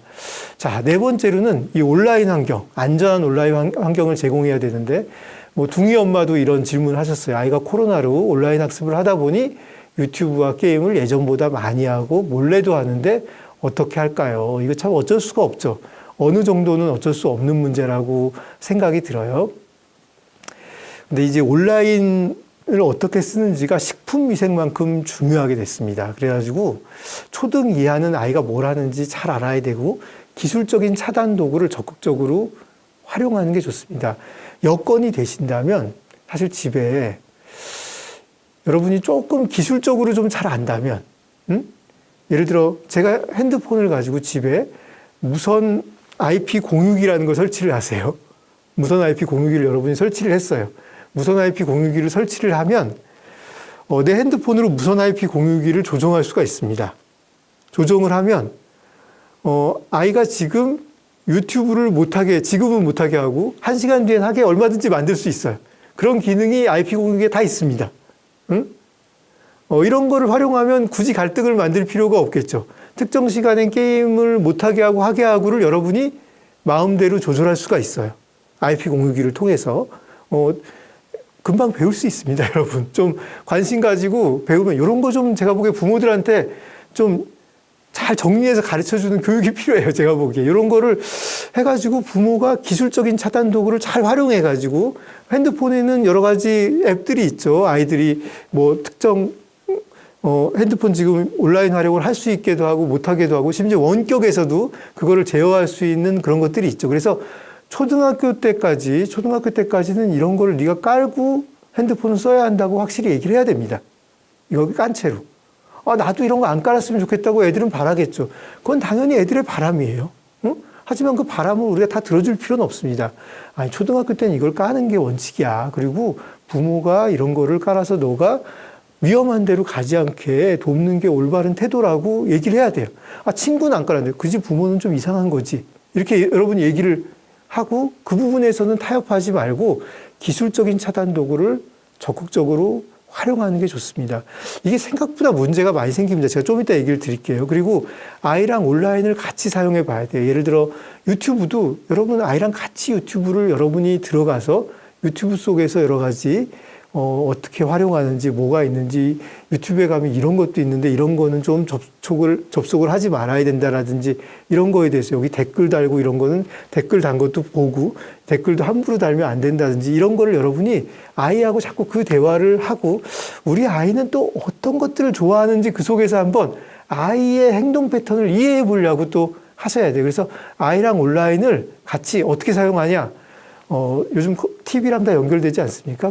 작은 핸드폰으로 하지 말고 TV랑 미러링 해가지고 TV로 유튜브를 같이 보면서 아이랑 아이의 유튜브 탐색을 여러분이 같이 보세요. 응? 그러다 보면 여러분이 개입해야 될 부분도 발견할 수 있고 개입을 안 하고 지켜보더라도 우리 아이가 저렇구나. 요즘 저런 걸 좋아하는구나.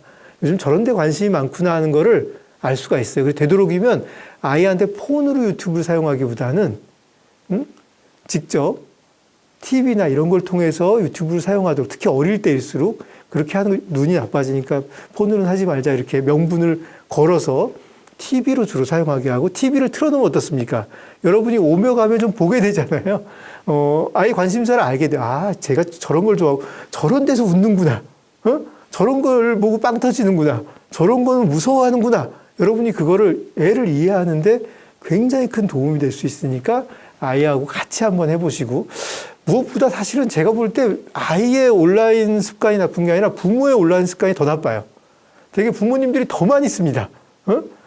어떤 애가 너 왜 이렇게 핸드폰 많이 해? 그랬더니 엄마 나랑 같이 스크린 타임 까봐요.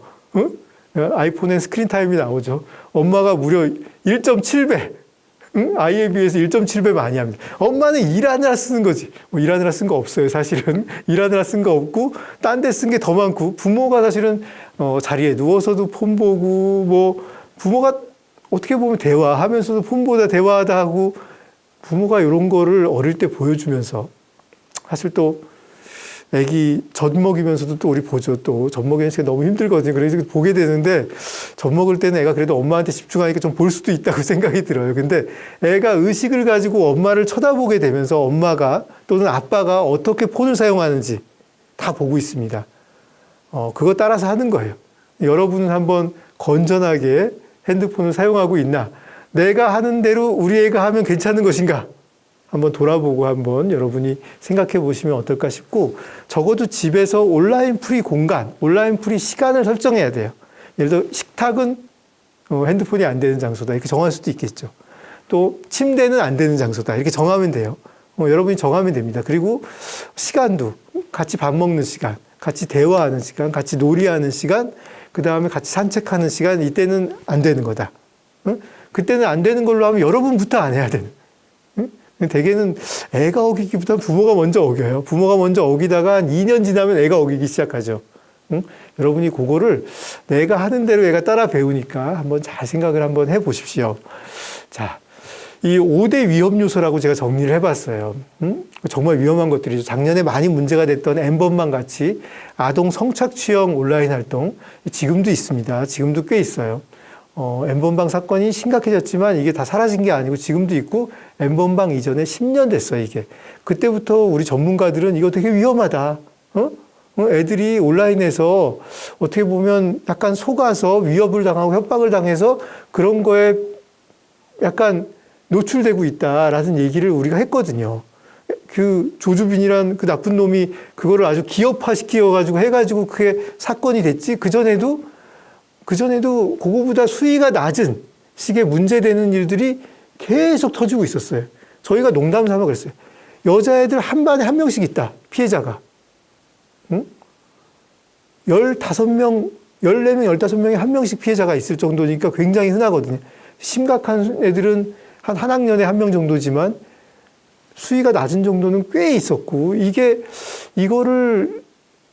위험성이 굉장히 높고 애들은 아직 그 세계를 모르고 협박당하면 무서우니까 너 이거 하면 엄마한테다 뭐 보여준다, 너 학교에 이거 뿌릴 거야 하면 겁먹어서 또 그 시키는 대로 하는데 시키는 대로 했다가 더 이 올가미에 빠져드는 이런 상황이 올 수 있어요. 여러분이 이런 활동을 한다는 걸 가르쳐주고 이거 되게 위험하고 이런 거가 있으면 엄마한테 얘기해야 되고 아빠한테 얘기해야 되고를 정확히 가르쳐주는 게 좋습니다. 초등학교 3학년이면 가르쳐야 돼요. 응? 왜냐하면 4학년부터 피해자가 나오기 시작했거든요. 3학년이면 가르쳐야 되겠죠. 그러니까 우리 애가 피해자가 될 수 있는 거예요. 내가 설마 아는 게 더 무서워하고 안 말해주는 사이에 우리 애가 피해자가 될 수도 있죠. 아동 성착취용 온라인 활동, 그 다음에 폭력 및 자해 자살, 가짜 뉴스 이런 게 위험한 내용이죠. 가짜 뉴스도 이런 게 가짜 뉴스고 이런 게 위험하다. 그다음 자해나 이런 것들 이런 게 또 어떤 부분에서 위험하고 그런지에 대해서 아이랑 이 얘기를 이거 안 돼. 이쪽으로 가지 마. 이러라는 얘기가 아니에요.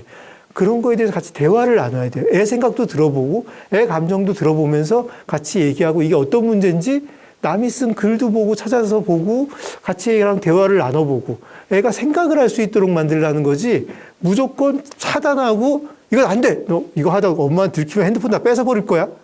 이러라는 게 아닙니다. 요거와 관련해서 대화하는 시간을 갖고 정보를 제공하고 그리고 가짜뉴스란 과연 무엇인가 이게 사실 되게 어렵거든요.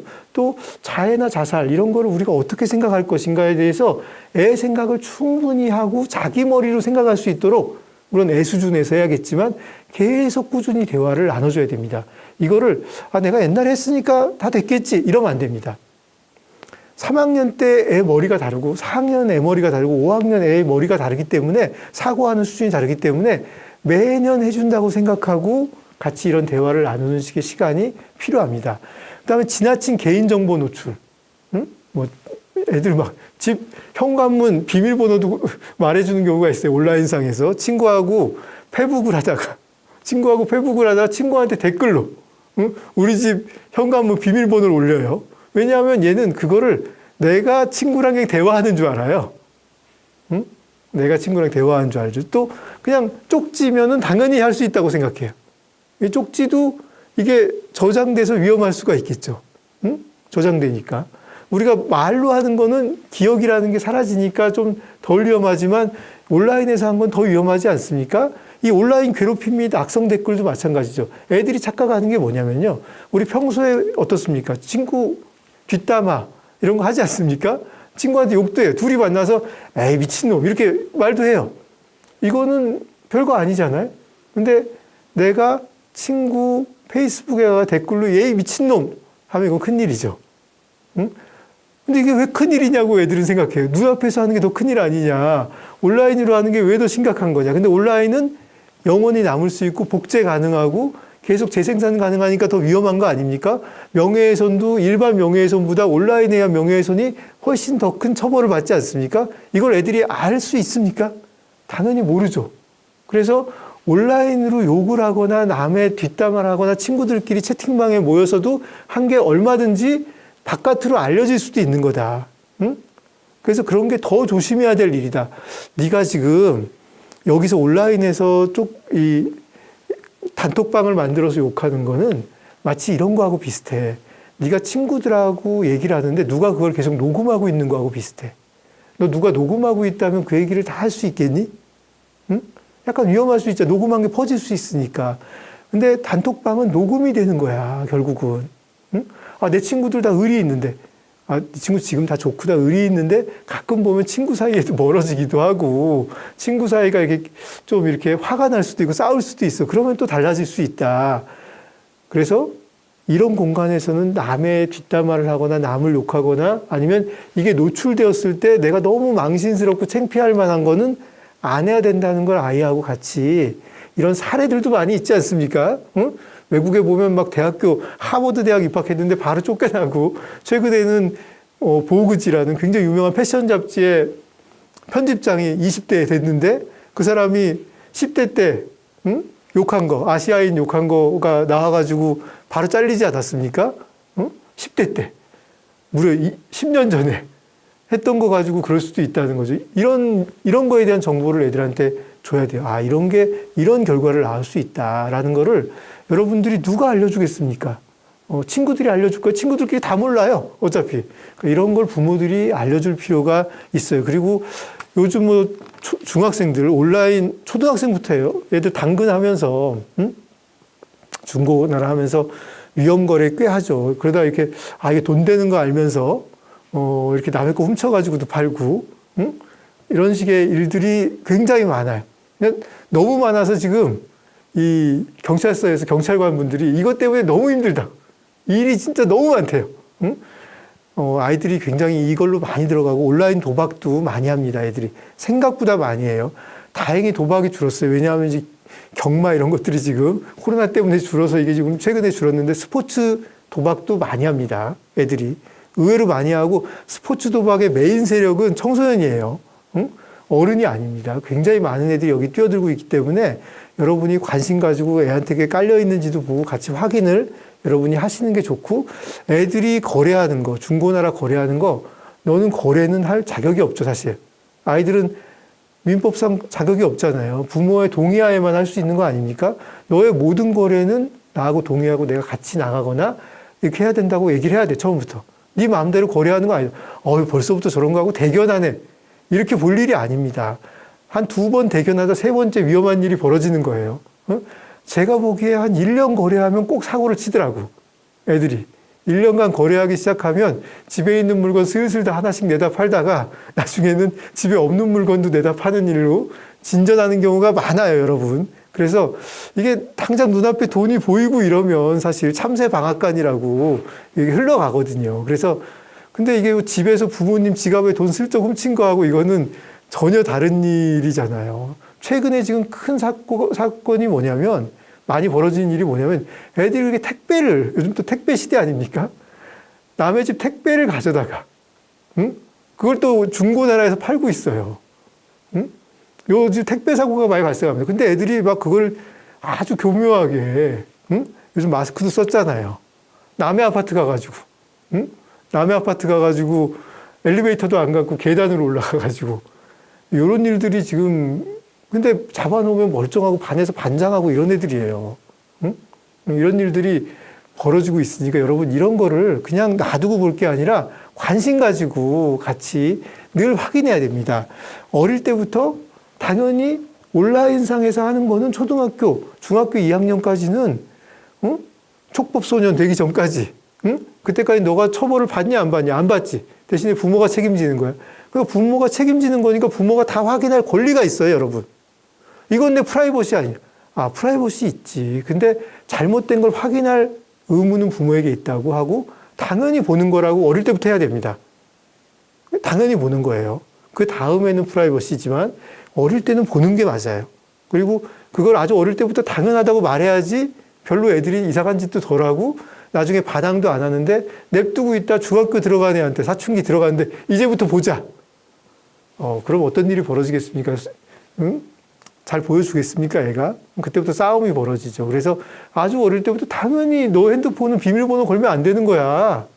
이렇게 여러분이 얘기해야 돼요. 엄마, 아빠가 늘 볼 수 있는 거예요. 다만, 보고서 자질구레한 거 가지고 잔소리는 절대 안 합니다. 너 왜 그렇게 그런 말을 쓰니? 말을 좀 더 예쁘게 해봐. 뭐, 그런 말은 여러분 하지 마십시오. 그런 말은 너무 간섭한다 싶으면 짜증이 나니까 애가 뒷구멍 팝니다. 그러니까 어지간한 건 그냥 웃고 넘기는데 꼭 필요한 부분은 얘기를 하고 그래야 되겠죠. 자, 이 변화에 잘 적응하자 이런 말을 여러분한테 드리는데 이 말이 무슨 뜻이냐? 사실 이게 어떤 일이 벌어질지 모르지 않습니까? 이 코로나 시대가 대표적인 것 같아요. 뭐 한 달 뒤에 어떤 일이 벌어질지도 몰라요. 또 어떤 차이가 생길지 모르는데 이거를 꼭 우리는 이래야만 한다. 이런 생각이 들면 그렇게 안 됐을 때 막 적응하기가 어려워요. 저는 육아를 할 때는 예측하지 말고 기대하지 말고 맞춰서 적응하는 게 좋다. 물론 미리 준비하는 건 참 좋은 태도입니다. 근데 준비한 대로 안 됐어도 빨리 마음을 접고 거기에 맞춰 대응하자는 뜻이에요. 준비한 대로 안 돼도 또 그럴 수도 있지 하고 빨리 대응해야 돼요. 우리 애는 당연히 학교를 땡땡이 치면 안 된다. 라고 생각을 해요. 우리 애가 설마 그럴 리가. 근데 우리 애가 땡땡이 쳤어요. 그러면 막 배신감, 배반감 때문에 막 어쩔 줄을 몰라요. 그래서 막 그냥 어떻게 너가 그럴 수가 있어. 그리고 막 당황해서 어쩔 줄 모르는데 우리 애도 당연히 그럴 수 있어요. 그러면 왜 그런 거야? 뭘 되게 하고 싶었어? 아니면 안 좋은 일이 뭐 있었어? 그냥 그럴 수도 있다는 태도로 애하고 얘기를 해야지 애가 편안하게 대화를 할 수 있거든요. 근데 너 어떻게 그럴 수가 있어? 나 진짜 상상도 못했어. 이러면 애가 그 앞에서 엄마가 그런 말 하는데 자기 속마음을 솔직하게 얘기하겠습니까? 말을 못하죠. 말을 못하니까 그 일이 다시 벌어질 가능성이 훨씬 높습니다. 애가 얘기를 해야지 그걸 대비할 수가 있죠. 그래서 참 그런 마음 들긴 해. 근데 뭐 이유가 있잖아. 뭐 어떤 것 때문에 그런 거야? 이렇게 편안하게 웃으면서 말하면 얘기할 확률이 높죠. 그러면 이제 그 문제를 해결할 가능성도 많이 높습니다. 우리 애가 시험을 한번 확 망칠 수도 있죠. 제가 중학교 2학년 때 수학 시험을 46점을 맞았어요. 제가 공부 꽤 그래도 한 편 아니겠습니까? 서울의대를 갔는데 공부 꽤 한 편인데 46점 너무 놀라운 점수 아닙니까? 제가 공부를 안 했더니 46점을 맞더라고. 그때 공부를 안 했어요. 그냥 노느라고 중2 때 노느라 전혀 공부를 안 했더니 학교 수업도 열심히 안 듣고 했더니 46점이 나와서 그 당시만 해도 뭐 선행학습 뭐 이런 거 없었잖아요. 그냥 그때 시험 준비하고 이런 거였는데 공부하는 게 46점 맞았더라고요. 얼마나 46점도 맞을 수 있는 거죠. 저번 시험에서 1등한 애도 46점 맞을 수도 있는 겁니다. 그러면 이번에 공부 하나도 안 하고 학교에서도 딴 일 때문에 노느라 공부를 안 했다는 걸 내가 알고 공부 안 하면 나도 안 되는구나 하고 제가 그때 처음 느껴서 그다음부터는 공부를 해야겠다 생각을 했었어요. 근데 그렇게 할 수도 있는 거죠. 우리 애가 그런 점수도 맞을 수 있고 우리 애가 이상한 짓도 저지를 수 있고 우리 애가 어떻게 보면 내가 의도치 않은, 내가 기대치 않은 행동을 할 수도 있어요. 그러면 그거에 맞춰서 우리 어떻게 대응할까 해야지 어떻게 그럴 수가 있어. 이렇게 생각하는 건 왜 이래? 진짜 이해할 수가 없어. 난 이걸 받아들이고 싶지 않아. 이 현실을 부정할래. 이렇게 해결될 일은 아니다. 여러분들에게 그 얘기를 좀 드리고 싶습니다. 코로나 시대의 공부, 작년에, 선생님, 코로나는 일단 정리되고 공부시킬게요. 이렇게 얘기하는 분이 작년에 되게 많았어요. 진짜 큰일 났겠죠? 제가 그러면 안 된다. 작년부터. 공부는 놓지 않아야 된다. 공부를 놓으면은 내년에 이 공백을 따라잡기가 쉽지 않다. 코로나건 뭐건 공부는 꾸준히 할 수 있도록 대신에 학교를 못 가니까 어쩔 수 없이 부모가 좀 신경을 써야 된다. 학교가 책임져 주는 게 적으니까 이 시기에는 부모가 좀 신경 좀 쓰자 이렇게 얘기했는데 너무 힘들고요. 어떻게 학교 금방 가게 되겠죠, 선생님? 2학기에 제대로 하면 되지 않을까요? 근데 잘 안 됐잖아요. 어떻게 보면 코로나 걱정하셔가지고 학원도 다 끊고 학교는 잘 못 가고 해가지고 그때부터 완전히 아이가 너무 달라졌다 이렇게 하는 경우도 있는데 이 애들이 학생이 아닙니까? 공부는 부모님 철학이 공부는 세상에 쓸데없는 거다 이렇게 생각하는 철학이 있으면 뭐 하셔도 좋지만 공부가 필요하다라고 생각하는 분은 공부라는 건 놓지 않고 꾸준히 해주는 것이 중요하다고 생각이 드는데 다만 너무 공부하면 재미가 없으면 애가 공부에 짜증이 나니까 약간 놀이 요소를 집어넣어서 흥미를 유지해 주는 게 중요합니다. 학습 격차가 코로나로 인해서 굉장히 커졌죠. 상위권도 늘어나고 하위권도 늘어나는 이런 현상이 벌어지고 있어요. 상위권은 부모가 신경을 더 많이 쓰니까 더 공부를 잘하고 하위권은 부모가 신경을 더 안 쓰니까 더 못하는 이 가운데가 사라지는 이 구조가 있습니다. 공부를 어떻게 하면 애들이 좀 잘하게 할 수 있냐? 이건 사실 코로나 아니어도 중요한 부분인데 공부는 피드백이 굉장히 중요합니다. 근데 학교를 다니면 선생님들이 알게 모르게 피드백이 되는 거예요. 왜냐하면 수업 시간에 있다 보면 선생님이 자, 우리 어제 이거 배웠지? 하면서 처음에 좀 어제 배운 거 얘기를 조금 해요. 응? 어제 배운 거 좀 얘기하지 않습니까? 그러면 그거 한번 좀 떠올려 봐요. 나는 모르네. 애들은 다 아는 것 같은데. 이런 게 좀 자기한테 자극이 약간 되기도 하죠. 그리고 시험도 보고 그다음에 너 나와서 한번 풀어봐 하고 선생님이 체크도 하고 이런 게 있어요. 근데 이런 게 온라인 환경이 되면서 다 사라졌잖아요. 응? 다 사라졌잖아요. 그러니까 누가 피드백 해주는 게 없으니까 모르는 건 영원히 모르는 거예요. 응? 내가 원래 알던 것만 알고 이렇게 될 수가 있습니다. 그래서 피드백을 부모가 짧게라도 해주는 게 중요해요. 사실은 코로나 아니어도 이게 되게 중요합니다. 애들한테 오늘 뭐 배웠는지 5분간에 걸쳐서 5분이 넘어가면 안 됩니다. 애들이 싫어해요. 그냥 뭐 배웠는지 오늘 사회 시간에 뭐 배웠고 한 문장으로 말하라고 해요. 한 문장. 응? 사회 시간에 뭘 모르면 우물쭈물 사회 시간에 뭐 배웠는지 정리. 책 가지고 와서 살짝 보는 거죠. 사회 시간에 우리나라의 정치에 대해서 국회에 대해서 배웠구나. 국회에 대해서 오늘 이렇게 얘기하면 되는 거예요. 맞아. 국회의원 수가 지금 299명이고, 국회가 법을 만드는 거잖아. 그치? 의견이 막 다를 수도 있고, 그럼 법이 안 만들어지면, 법이 만들어져야지 실행을 할 수 있고, 이런 얘기를 애들하고 그냥 얘기를 나누기가 좋아요. 애가 뭐 배우는지 알면. 그리고 애도 수업을 들을 때, 좀 이따 엄마한테 정리해서 한 문장으로 말해야 되는데, 이런 생각이 드니까 좀 더 집중을 약간 하게 돼요. 자세히 하면 역효과가 납니다. 그러니까 너무 자세히 하지 말고, 모르겠다고 하면 책 갖고 와서, 오늘 국사에서 조선시대 문화에 대해서 배웠구나. 이렇게 같이 얘기하면 돼요. 야단을 치지 말고, 피드백이 항상 있다. 응? 내가 오늘 배운 거에 대해 저녁에는 피드백이 있다는 느낌을 줘야 돼요. 이 부모가 너무 바쁘셔서 못 하실 수도 있죠. 힘들면 좀 사교육을 활용하는 것이 필요하죠. 특히 영어, 수학 이런 건 좀 필요할 수 있는데 모든 과목에 사교육이 있지 않잖아요. 사회, 과학 이런 거 다 사교육이 있지 않잖아요. 근데 그런 거 무시하지 말고 그거는 뭘 배웠는지 좀 확인해 보세요. 국어 시간에도 뭐 오늘 시에 대해서 배웠네. 이 시는 되게 예쁘다. 엄마도 오랜만에 이런 시 읽어보니까 재밌네 하고 엄마가 한번 읽어보는 거예요. 여기서 끝나는 거죠. 이 시에서 두 번째 연이 무슨 의미야? 이런 거 물어보지 마시고, 이런 거 물어보지 말고, 그냥 뭘 배웠는지 같이 얘기하면서 아이는 기분 나쁘지 않은 정도로만 피드백을 하십시오. 근데 그게 그 다음날 A 수업 태도를 바꿔준다는 걸 꼭 기억을 좀 해보십시오. 자, 그리고 이제 우리가, 모든 과목이 중요하겠지만, 특히 좀 중요하게 생각해야 될 거, 방치했을 때, 좀 놓쳤을 때 나중에 가장 영향이 크고 따라가기 어려운 과목이 무엇일까? 어떤 과목이라고 생각하십니까? 국어, 영어, 수학입니다. 역시 수학. 수학은 약간 쌓아 올리듯 하는 과목이기 때문에 어느 시기를 놓치면 나중에 그 시기에 놓친 것 때문에 결국은 뒤에도 제대로 하기가 어려운 경우가 많아요. 그래서 수학을 만약에 우리 아이가 3학년 1학기 수학을 제대로 못했다 하면 3학년 1학기 수학을 확실히 해야지. 응? 3학년 2학기를 할 수 있지. 요걸 못하고서 4학년에 가면 곧 못했던 것 때문에 나중에 조금 엉성하게, 엉망으로 아이가 할 수도 있습니다. 이 곱셈, 나눗셈을 정확히 해야지 나중에 비율을 알게 되고, 비율을 알아야지 분수를 하게 되고, 분수를 해야지 분수의 곱셈과 나눗셈을 하고, 그걸 해야지 방정식을 풀 수가 있거든요.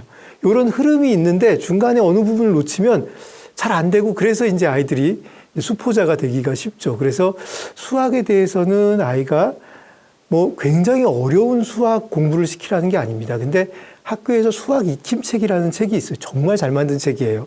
수학 익힘책에 있는 문제는 확실히 풀 수 있게 이렇게 아이를 쭉 이렇게 끌고 가주는 것은 되게 중요한 부분이 되겠습니다. 근데 여러분, 학교가 여러분 부모님들이 다닐 때의 학교는 아니에요. 학교는 되게 상당히 옛날보다는 좀 재밌어졌어요. 교육도 활동 중심의 교육이 이루어져요. 그러니까 선생님이 쭉 칠판에 쓰고, 자, 문제 풀어봐. 이렇게 하고 선생님이 쭉 설명하고 문제 풀게 하고 이런 식의 수업은 아니에요. 여러 가지 활동을 넣어서 그걸 좀 재미있게 배우도록 하는 경우가 많이 있거든요. 물론 안 그러신 선생님도 간혹 있지만 젊은 선생님들은 굉장히 수업 하나에 여러 가지 요소를 집어넣어서 아이가 다양한 활동을 통해서 그 주제를, 그 내용을 이해할 수 있도록 잘 이끌어주고 계세요. 왜 그렇게 해야 되냐? 어떤 배울 내용을 좀 더 이렇게 풍부하게 배우게 해야지 그 지식이 오래 남는 것도 있지만 두 번째는 아이들은 집중력이 굉장히 짧거든요. 집중력이 짧아서 뭐 이렇게 지루하게 하면 금방 딴 생각을 하거나 정신이 멍해지는 경우가 많이 있어요. 그래서 아이들의 집중력은 되게 한계가 많습니다. 그래서 자, 여기서부터 여기까지 쭉 풀어봐 하면 풀다가 딴짓하는 거, 이거는 그냥 보편적인 거예요. 응? 15분 이상 집중하는 것이 생각보다 쉽지 않습니다. 응? 자기가 그걸 하면서 막 재밌고 잘 풀린다는 느낌이 있으면 모르겠지만 15분간 쭉 뭔가 하라고 그러면 재밌는 주제, 자기가 좋아하는 주제, 흥미있어하는 주제가 아니면 아이들의 집중력은 많이 떨어지거든요. 그래서 학교에서는 여러 활동을 시킵니다. 선생님이 가르치다가 또 뭐 이렇게 퀴즈도 냈다가 그 다음에 동영상 자료도 봤다가 그 다음에 앞에 나와서 애들이 발표도 시켰다가 뭐 여러 가지 요소를 집어넣는데 집에서 부모님들이 교육을 하게 되면 그런 식으로 하기는 어려워요. 일방적으로 그냥 주입식 강의가 되기가 쉬우니까 애들이 좀 더 지루해하고 재미없어하고 귀찮아할 가능성이 많이 있다. 그래서 전 집에서 공부할 때도 부모님은 좀 게임 같은 것도 많이 해보자. 예를 들어 온라인 수업을 만약에 부모님이 집에 계셔가지고 만약에 같이 할 수 있다면 온라인 수업을 끝난 다음에 퀴즈를 한번 내보세요. 응? 퀴즈를 한 2개 내는 겁니다. 항상 2개는 좀 너무 진지하고 심각하고 어려운 것보다는 좀 쉽고 재밌게 이렇게 내야 되겠죠. 약간 넌센스 퀴즈도 가끔 넣는 것도 좋아요. 그러면 애가 아무래도 끝나면 엄마가 퀴즈를 낼 거기 때문에 좀 더 집중한다는 거죠. 그리고 그게 좀 재밌을 수 있어요. 그래서 집에서 그냥 뒤에서 앉아가지고 열심히 듣나 안 듣나 감시하다가 이렇게 잘 들은 것 같으면 그냥 나가고 이러지 말고 와 재밌다. 야 그런 거야 하고 리액션 같이 취하면서 듣다가 아이한테 자 퀴즈 하고 퀴즈도 내보고 그러면 애들이 좀 더 흥미있게 들을 수도 있고 수학 같은 거 할 때 저는 보드게임도 상당히 도움이 되는 것 같아요. 특정 업체를 제가 광고하는 건 아니지만 뭐 샘샘 이렇게 연산 시리즈 같은 것도 있어요. 로보77 같은 것도 있는데 이런 것들이 아이들에게 단순 연산을 뭐 무슨 뭐 이런 여기 학습지 이런 거 쭉 반복해서 푸는 것보다 이런 게 더 오히려 단순 연산 속도를 높이는데 도움이 될 수도 있습니다. 그리고 학습 앱도 많이 있죠. 토도 수학이라든지 듀오링고라든지 이런 것들은 특히 수학 같은 거 토도 수학 굉장히 잘 만든 프로그램이에요. 이런 걸 통해서 아이들이 어떤 수학 학습을 또 이룰 수도 있고 뭐 이렇게 여러 과목을 다 하는 뭐 이런 특정 업체들도 있죠. 그래서 이런 앱들도 활용할 수 있겠고 국어에 있어서는 참 도움되는 게 옛 이야기 들려주는 게 굉장히 도움이 됩니다. 여러분이 아이들한테 옛 이야기 여러분도 아는 게 없죠. 아는 게 없으니까 책을 사야 됩니다. 책을 사서 안방 화장실 같은 데다 이렇게 놓고 하나 빨리 읽고 그다음에 아이한테 얘기해 주면은 우리의 짧은 기억력으로도 얼마든지 얘기해 줄 수 있습니다. 그래서 옛 이야기를 읽고 아이들한테 얘기해 주는 게 이야기 흐름을 따라간다는 거. 응? 이야기 흐름 따라가는 게 잘 안 되거든요, 애들이. 애들이 보면 동영상 같은 건 되지만 들은 이야기, 응? 들은 이야기, 어떤 문자로 된 거, 언어로 된 것만 가지고 그림이 안 그려지는데 그 이야기를 따라간다는 것이 어려운 아이들이 많아요. 이게 왜 어려운 거냐 싶지만 이게 어렵기 때문에 책 읽기가 재미가 없어요. 책 읽기가 재미없으니까 안 읽게 되는 거고 이야기 내러티브를 쭉 따라가는 걸 갖다가 옛 이야기 들려주기 식으로 자꾸 하다 보면 애가 좀 있으면 책을 읽게 됩니다. 이상하게 책 읽는 거 안 좋아하고 특히 책 읽는 거 중에서도 이렇게 지식 책은 읽는데 의외로 또 무슨 창작 동화나 이런 것들은 안 읽는 애들이 있어요. 내러티브 못 따라가기 때문이죠. 이야기 흐름을. 그런 애들은 옛 이야기 들려주는 건 훨씬 나아요. 그래도 부모가 약간 반응을 보이면서 이렇게 하니까 좀 듣거든요. 그거 들으면서 이야기 흐름을 따라간 애들은 다 나중에 책 읽기에 익숙해집니다. 그래서 여러분이 아이들 어릴 때 유치원생들 초등학교 1, 2학년도 아주 필요해요. 이야기를 여러분이 빨리 긴급 예습해가지고 아이한테 이렇게 들려주는 거 해보면 상당히 애들이 나중에 국어 성적이 올라가는데도 도움이 좀 될 수가 있습니다. 다 효과 있는 거 제가 다 써본 방법입니다. 여러분 한번 써보십시오. 여러 가지 보면은 유아부터 초등 저학년, 고학년까지 사용할 수 있는 다양한 보드게임들, 학습용 보드게임들이 이렇게 나와 있어요. 이런 거 활용하시면 얼마든지 아이들이 학습에도 좀 도움이 될 수가 있겠죠. 그래서 이런 보드게임들도 다 정리가 돼 있으니까 이런 것도 활용하고 같이 여러 가지 시청각 자료도 활용하면서 조금 재밌게 만들어주면 도움이 되지 않을까 싶습니다. 물론 이런 것들을 다 하기는 어렵죠. 우리가 교육만 하는 게 아니라 먹고 사는 것도 신경 써야 되고 살림도 해야 되고 여러분 너무 바쁘지 않습니까? 이거를 다 여러분들에게 하자는 얘기는 아니고 다 이런 걸 못한다면 최소한 뭘 해야 되냐? 응? 아이 옆에서 오늘 뭐 배웠는지 물어보고 아이가 얘기하면 아유 고생했다고 하고 한마디 같이 나눠도 주고 야 애가 요즘 뭐 동물에 대해서 배웠다고 그래요. 또 우리 주변에 어떤 식물에 대해서 배웠다고 그러면 내가 그 책 한번 찾아보십시오. 책 보면 여러 가지 나무들이 있어요. 제가 요즘 책 보면 봄에 피는 꽃들이 있어요. 그냥 우리 봄에 피는 꽃들 아닙니까? 산수유, 생강나무 이런 것들이 있더라고요. 아이 책에 나온 겁니다. 노란데 산수유하고 생강나무는 꽃도 좀 다르고 특히 꽃을 보고 구별이 안 되면 줄기나 가지를 보고 구별할 수 있다. 이게 여러분도 구별 못할 수 있습니다. 초등학교 이야기 교과서에도 있어요. 이런 게. 그러면 그거 같이 보면 같이 이렇게 가가지고 그런 거 나무 주말에 가서 볼 수가 있겠죠. 그러면 또 재미있는 시간을 보낼 수도 있어요. 그렇게 여러분이 아이가 요즘 뭘 배우는지 알면 한마디 같이 나누기도 도움이 되니까 아이한테 간단한 피드백은 하는 게 우리 엄마 아빠가 내가 공부하는데 관심이 있고 또 뭘 하는지 항상 관심을 갖고 있구나 이런 느낌을 아이들한테 전달하는 것만으로도 의미가 있다. 그리고 아이들한테 옛 이야기도 좀 들려주고 보드게임도 같이 해보고 이런 활동 정도 해보면 아이들 학습에도 의미가 있을 수 있을 겁니다. 자, 7번째로 이 코로나 시대여서 좀 놓치기 쉬운 3가지가 있어요. 밖에 못 나가죠. 친구들도 잘 못 만나요. 그래서 사회성 문제가 생길 수 있고, 그 다음에 혼자서 해야 될 게 많은데 이게 잘 안 돼서 이 자율적 실천이 약해질 수 있고, 운동도 잘 못하니까 이 체력이 약해질 수 있어요. 그래서 요 3가지는 이 코로나 시대, 올해 연말까지 여러분이 신경 써야 될 요소가 아닌가 해서 제가 이렇게 정리를 해봤습니다. 이런 질문이 들어왔어요. 수프 요리사라는 이제 부모님인데, 7살 남자아이인데 코로나 시대에 맞벌이 부부로 할머니가 주로 봐주시다 보니까 또래와 어울리지 못하고 집과 학원에서 대부분의 시간을 보내게 된다. 코로나 시대에 또래 그룹과 시간을 보내기 위한 좋은 방법이 있으면 알려주세요 하는 질문이었고, 2번째 질문은 3384님, 코로나 시대를 살고 있는 아이들이 수업도 비대면으로 하고 사회적 참여의 기회도 거리두기 지침에 따라 제한되고 있습니다. 그래서 아이의 사회성 발달을 위해서 가정에서 좀 주요하게 생각해야 될 점은 뭐 부모의 역할은 뭐냐 이런 질문을 이렇게 해주셨어요. 자, 이 코로나 시대 때문에 사회성 발달은 좀 늦어질 수밖에 없습니다. 확실히 애를 사회성 발달이 뭐 책으로 배울 수 있는 건 아니지 않습니까? 이게 만나서 배워야 되는 게 필수적이기 때문에 아무래도 문제는 있어요. 조금 늦어질 수밖에 없는데 이럴 때일수록 기초로 돌아가야 됩니다. 사회성의 기초는 뭡니까? 부모와의 1:1 관계죠. 부모가 가르치기보다는 같이 사회성 모델이 돼서 얘기를 열심히 들어주는 거. 아이가 얘기하면 열심히 듣고 거기에 반응을 제대로 보이는 거.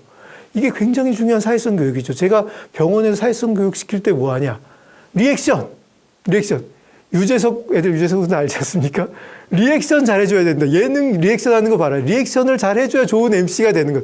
남이 말하면 분명히 반응을 보여주고 이렇게 귀 기울이고 열심히 들어주는 거. 이것만 잘해도 되죠. 부모가 아이가 얘기할 때 열심히 듣고 그래? 그런 거야? 하면서 리액션을 분명히 해주는 게 아이들에게 은근히 배워 들어갑니다. 근데 부모님들도 그런 걸 잘 안 하는 경우가 있어요. 우리 엄마 아빠 내가 얘기하면 재미없나 봐요. 이렇게 얘기해. 재미없나 보면 별로 뭐 그냥 딴 생각하면 딴 데 보면서 핸드폰 보면서 내 얘기 들어요. 이렇게. 애가 친구가 얘기하는데 핸드폰 보면서 들으면 별로 안 좋겠죠. 이게 사회성이 안 좋은 거죠. 그래서 열심히 들어주는 거. 그리고 상대한테 관심을 표현하는 거. 응? 관심을 표현하는 거. 이거를 여러분이 아이에 대한 관심을 표현할 수도 있지만 관심을 표현하는 거지 간섭하는 게 아닙니다. 관심은 어떻게 표현해야 됩니까? 좋은 소리 해야 되죠. 제가 이렇게 만나면 되게 스카프가 어울리세요. 이렇게 스카프가 어울리세요. 얘기하지. 스카프 색깔이 왜 이러지? 뭐 이렇게 얘기하면 이상한 거 아니에요. 스카프가 너무 봄이어서 어울리네. 좋은 소리를 해주는 거죠. 아이가 아침에 일어나면, 우리 똘똘이 얼굴 오늘 되게 밝아 보이네.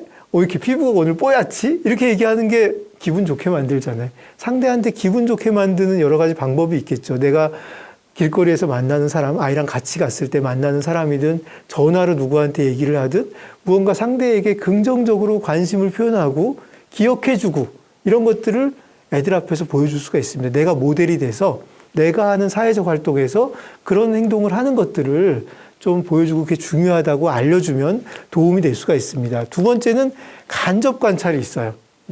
애들이 나오는 소설이나 드라마나 영화 이런 걸 보면 거기서 딴 애들이 하는 걸 좀 볼 수가 있겠죠. 제가 작년에 나의 첫 사회생활이라는 아이들 유아들이 나오는 프로그램을 제가 TVN에서 하는 거에 MC 참여해가지고 같이 이렇게 관찰 예능인데 애들이 진짜 리얼 관찰이에요. 그냥 유치원에서 하는 거를 보여준 적이 있고 그 전에는 제가 초등학교 1학년 애들이 교실에서 하는 거를 보여주는 프로그램을 EBS에서 한 적이 있거든요. 여러분 그거 한번 같이 보셔도 좋을 것 같아요. 유치원 아이들은 딴 애들이 어떻게 노는지 이렇게 관찰하면서 거기서 배우는 게 많거든요. 아, 저러면 안 되는데 하고 배우게 되고, 아, 저렇게 하면 좋은 거구나 하고 또 배우게 돼요. 그래서 아이들이 나오는 프로그램을 보면서 같이 얘기하는 것도 상당히 도움이 될 수 있습니다. 세 번째는 결국 사회성의 중요한 부분은 감사하는 마음이나 생각하는 마음 키우는 거잖아요. 이런 거 같이 해볼 수 있겠죠. 편지도 하고 전화도 하고 문자도 남기고 할머니 할아버지들한테 또는 다른 친척한테 옛날에 만났던 친구한테 이런 거 같이 한번 해보자. 또 내가 모르는 사람한테도 좀 감사 편지 같은 거 보내보자. 우리 중앙방역대책본부에 또 누구한테 이렇게 위문 편지처럼 이런 거 같이 이렇게 해보면 아이들이 그런 활동을 하면서 직접 참여해서 활동을 하면서 여기서 약간 기쁨을 얻을 수 있고, 아, 이런 게 또 기분 좋게 하는 거구나. 내가 이렇게 게임하고 노는 것만 재밌는 게 아니라 이렇게 남한테 감사한 마음 표현하는 것도 해보니까 기분이 좋아지는구나. 같이 해가지고 우체통에 넣고, 또 의외로 또 그게 또 답장이 와요. 잘 보면. 해보면 제가 작년에 해보니까 그 바쁜 와중에 또 답장이 오는 경우가 있어요. 애가 너무 기분 좋아가지고 그러더라고요. 그래서 이 답장 오면 또 그거 기분 좋아하고 그래서 이게 사회성 아니겠습니까? 그래서 아이하고 이런 활동들이 좀 가능할 수 있겠습니다. 근데 사회성 발달이 좀 염려되는 아이들이 있죠. 일부 아이들. 어떤 애들은 뭐 학교만 가도 사회성 충분히 발달할 수 있습니다. 요즘 코로나 시대여도 쉬는 시간에 되도록 얘기하지 말라고 하지만 이게 지켜지겠습니까? 애들 쉬는 시간에 다 얘기 많이 하고 놀고 있습니다. 어차피. 끝나고도 이렇게 오면서 가면서 얘기하면서 학원에서도 만나서 놀고 요게 되는 애들은 괜찮은데 우리 애들은 너무 이게 안 되는 애다. 우리 애는 좀 원래도 좀 사회성이 좀 약했다. 근데 지금 이 시대는 결국 부모의 노력이 또래관계 형성에 상당히 중요할 수밖에 없어요. 옛날에는 그냥 뭐 밥 먹으면 길바닥에 나갔잖아요. 그럼 거기서 어떻게든 모여가지고 놀았잖아요. 요즘 밥 먹으면 길바닥에 나갑니까? 그럴 수 없죠. 부모끼리 연락해서 놀이터에서 몇 시에 만나자. 우리 같이 키즈 카페 가자. 부모가 애들의 관계를 이어주지 않고서는 만나는 것 자체가 어려워진 시대가 됐어요. 길바닥엔 애들이 없습니다. 자동차가 다니지. 옛날엔 다 그냥 길바닥에 나가서 아침부터 해질 때까지 놀고 해 져도 꼭 들어가야 되냐 하고 놀고 그랬는데 요즘은 그게 안 되는 시대잖아요. 부모가 애들의 만남을 만들어줄 수밖에 없는 시대예요. 근데 어린아이일수록, 그 오자가 있네. 비대면 접촉이 아니라 대면 접촉. 어린아이일수록 대면 접촉은 필수적입니다. 꼭 얼굴을 만나고 놀아야지 애들이 온라인으로 하는 거는 좀 불가능하지 않습니까? 그래서 사회성이 우리 아이가 좀 약하다 싶을 때는 위험을 감수하더라도 대면 접촉 기회를 부모가 만들어 주셔야 돼요. 놀이 그룹으로 어떻게든 같이 모여서 노는 그룹을 어떻게든 만들어야 됩니다. 응? 아까 이 아버님이 수프 요리사분이 할머니가 있으니까 친구를 못 만난다. 그래서 사실 그런 경우가 많아요. 이제 엄마 아빠가 있으면 같이 노는데 할머니가 있으면 거기 끼기가 되게 어렵거든요. 그런 경우에 엄마 아빠가 둘 다 바쁘시겠지만 좀 등장을 하셔야 돼요. 등장을 해서 같이 놀 수 있는 기회, 주말이라도 언제라도 같이 놀 수 있고 우리가 주말에 좀 그 집 애를 또는 어떤 요일에 그 집 애를 봐주고 딴 요일에는 우리 애를 또 그 집에서 봐주고 이런 식의 시스템을 어떻게든지 만들어서 아이가 친구하고 반복적으로 놀고 어울릴 수 있는 찬스를 만들어줘야 됩니다. 그런 게 안 되면 뭐 태권도장이나 어떻게든 친구 그룹을 만들 수 있는 놀이 그룹을 만들 수 있는 사교육, 말하자면 특별활동 이런 거에 참여를 시켜야 돼요. 어딜 가면 친구 사귀기가 좋은가를 찾아다녀야 된다는 뜻이에요. 그런 곳이면 뭐 본인이 불교를 신자라도 우리 동네 교회가 애들끼리 많이 모여서 논다면 교회라도 보내고 해가지고 같이 애들끼리 만나서 놀 수 있는 찬스가 있는 데를 보내야 되고 보내는 게 끝은 아닙니다. 보내고 자꾸 거기서 잘 어울리시게 관리를 하고 관심을 가져주고 뭐 거기서 그 집 애들한테 뭐 맛있는 것도 같이 사주기도 하고 이러면서 애가 좀 어깨 이렇게 펴고 거기서 어울릴 수 있는 기회를 줘야 되겠죠. 어울리게는 만들었는데 우리 엄마 아빠는 한 번도 코빼기도 안 내민다. 이러면 좀 애가 거기서 어떤 기를 세울 수가 없겠죠. 그래서 이건 어쩔 수 없습니다. 이게 엄마 아빠 아무리 바빠도 우리 아이를 위한다면 어느 정도의 시간, 최소한의 시간은 내지 않으면 좀 안 된다는 생각이 들어요. 그래서 놀이그룹은 만들고 캠핑 같은 것도 상당히 도움이 돼요. 캠핑장이 크게 도움되는 점이 뭐냐면 전체적인 분위기 캠핑장에 가면 애들이 핸드폰이나 뭐 이런 거 잘 안 해요. 덜 하고. 그리고 거기 가면 이제 애들이 그냥 처음 만난 애들끼리도 뛰어노는 경우가 있어요. 물론 캠핑장 물에 따라 다르죠. 어떤 데는 애들이 없는 캠핑장도 있어요. 어떤 데는 애들이 있는 캠핑장은 어떤 곳이냐. 방방이 있는 곳은 애들이 있는 캠핑장이에요. 방방이가 있는 곳은 항상 애들이 많습니다. 애들이 그거 좋아하니까. 그런데 가면 방방이를 안 갖고 놀아도 뭐 개울가든 어디든 애들끼리 거기서 처음 만났지만 모여서 놀고 반복해서 오면 반복해서 거기서 진짜 주말 친구가 되는 경우들도 많이 있어요. 혹시 그런 애들이 없다 그러면 우리가 좀 캠핑 같이 데려갈 수도 있죠. 이제 친구들을 초대해가지고 같이 이런 식으로 해가지고 같이 어울리고 놀 수 있는 찬스는 이거는 부모님이 좀 노력을 해줘야지. 노력을 안 하고 어떻게 좀 사회성이 좋아졌으면 이거는 그런 상황이야 제가 충분히 이해는 되지만 참 그렇다고 어떻게 방법이 있는 거는 아니다. 얘기 드리고 싶습니다. 초등 고학년부터는 온라인 활동이 중요해지는데 고학년 이전의 저학년에서는 대면 활동이 결정적이고 대면할 수 있는 기회를 자꾸 제공하는 것은 반드시 필요하다. 그걸 첫 단추 열어주는 건 부모 역할이지 첫 단추를 아이가 열기에는 어려운 경우가 많이 있습니다. 자, 그다음 자율적 실천. 이게 참 쉽지 않죠. 근데 매일의 작은 약속을 정해 실천하기 연습 같은 거를 좀 해보면 좋아요. 오늘 아빠하고 한 약속 하나 만드는 거예요. 그거 실천하는 거죠. 별거 아닌 약속일 수도 있어요. 작은 약속, 어렵지 않은 약속을 정해서 실천하는 거. 근데 이게 꾸준히 하면 상당히 효과가 있습니다. 뭔가 약속해서 그걸 지켰잖아요. 그러면 나는 약속을 지키는 사람이 되는 거예요. 애들이 이거를 여러분 한번 1년을 해보십시오. 되게 달라져요. 난 약속한 걸 지키는 사람이라는 정체성이 형성이 돼요. 응? 그런 애들은 딴 약속도 잘 지키려고 합니다. 그러기 위해서는 처음에는 되게 쉬운 약속을 하도록 해야 돼. 그래서 약속하고 그거에 대해 또 우리가 긍정적인 와우 약속하면 지키는 우리 아들은 약속 잘 지켜 이런 식으로 자꾸 얘기를 해주는 거예요.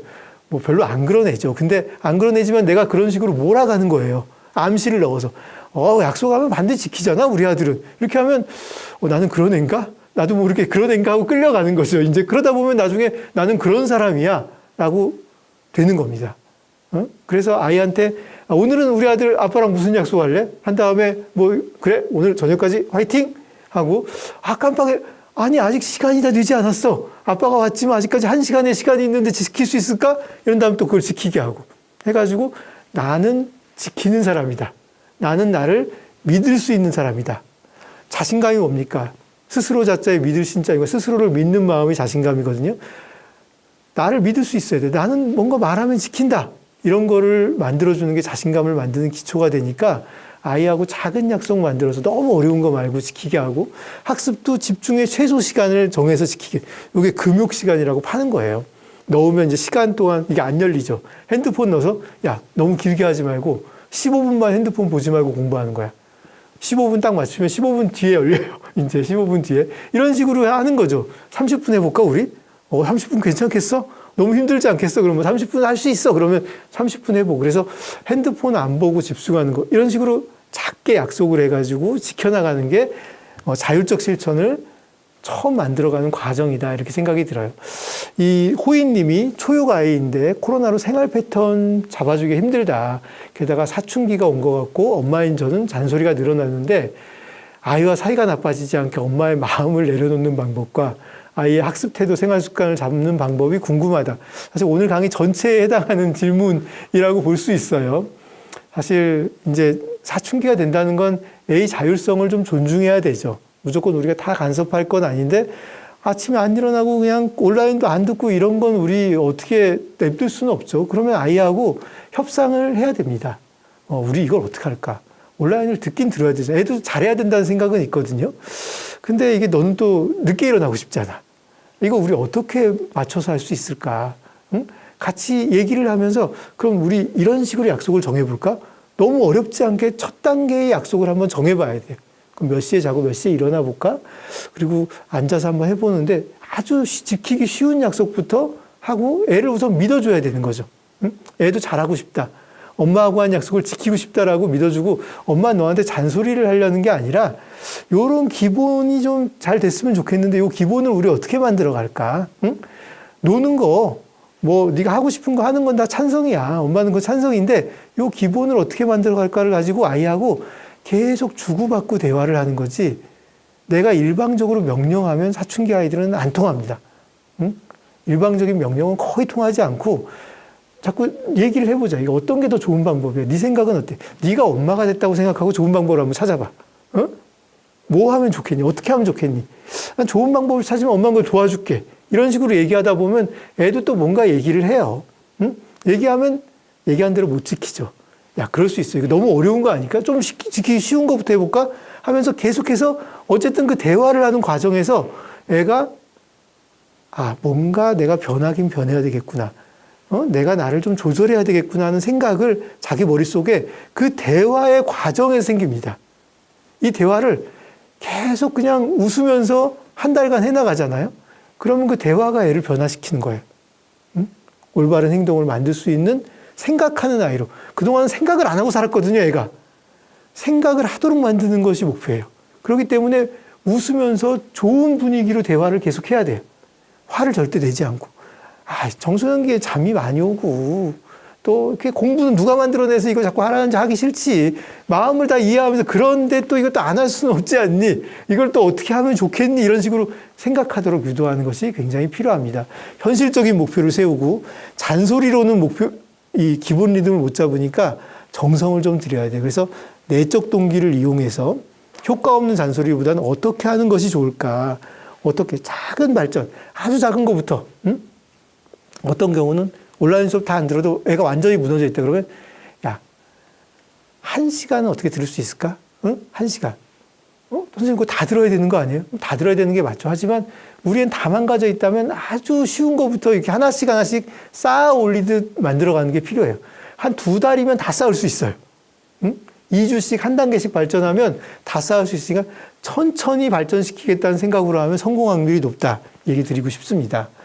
이 40개월 여자아이를 키우고 있는 라이언콩님인데 원래도 밖에 안 나가는데 코로나 때문에 밖에 나가 놀지 못하는 게 너무 익숙해졌다.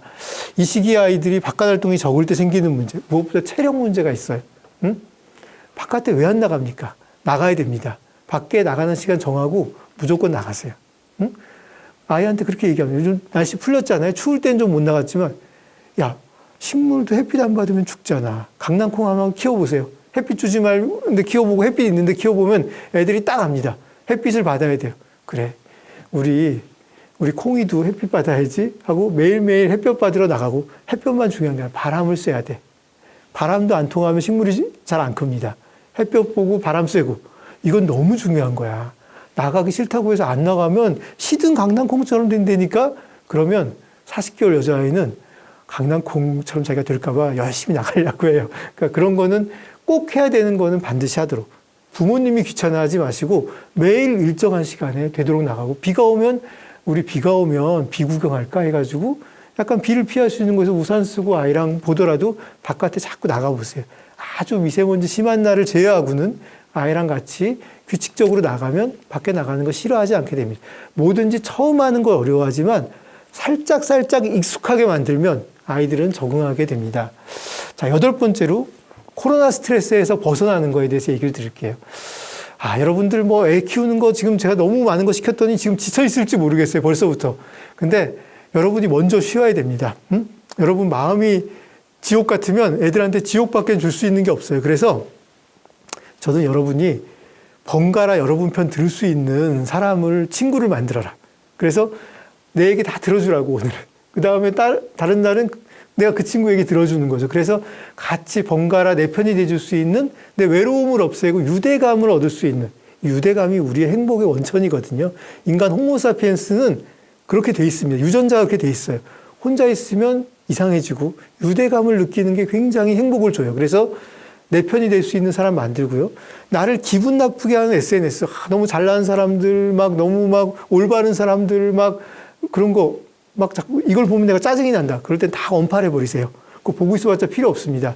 나를 기분 나쁘게 하는 거는 다, 특히 내가 요즘 컨디션 안 좋을 때는 나한테 힘이 되고 좋은, 기분 좋게 하는 정보만 보고 기분 나쁜 건 당분간 다 그런 정보는 차단하고. 저도 작년에 코로나 되게 심하고 힘들 때는 어느 기간 동안은 뉴스를 보지 않았어요. 뉴스 보면 기분이 나빠지더라고요.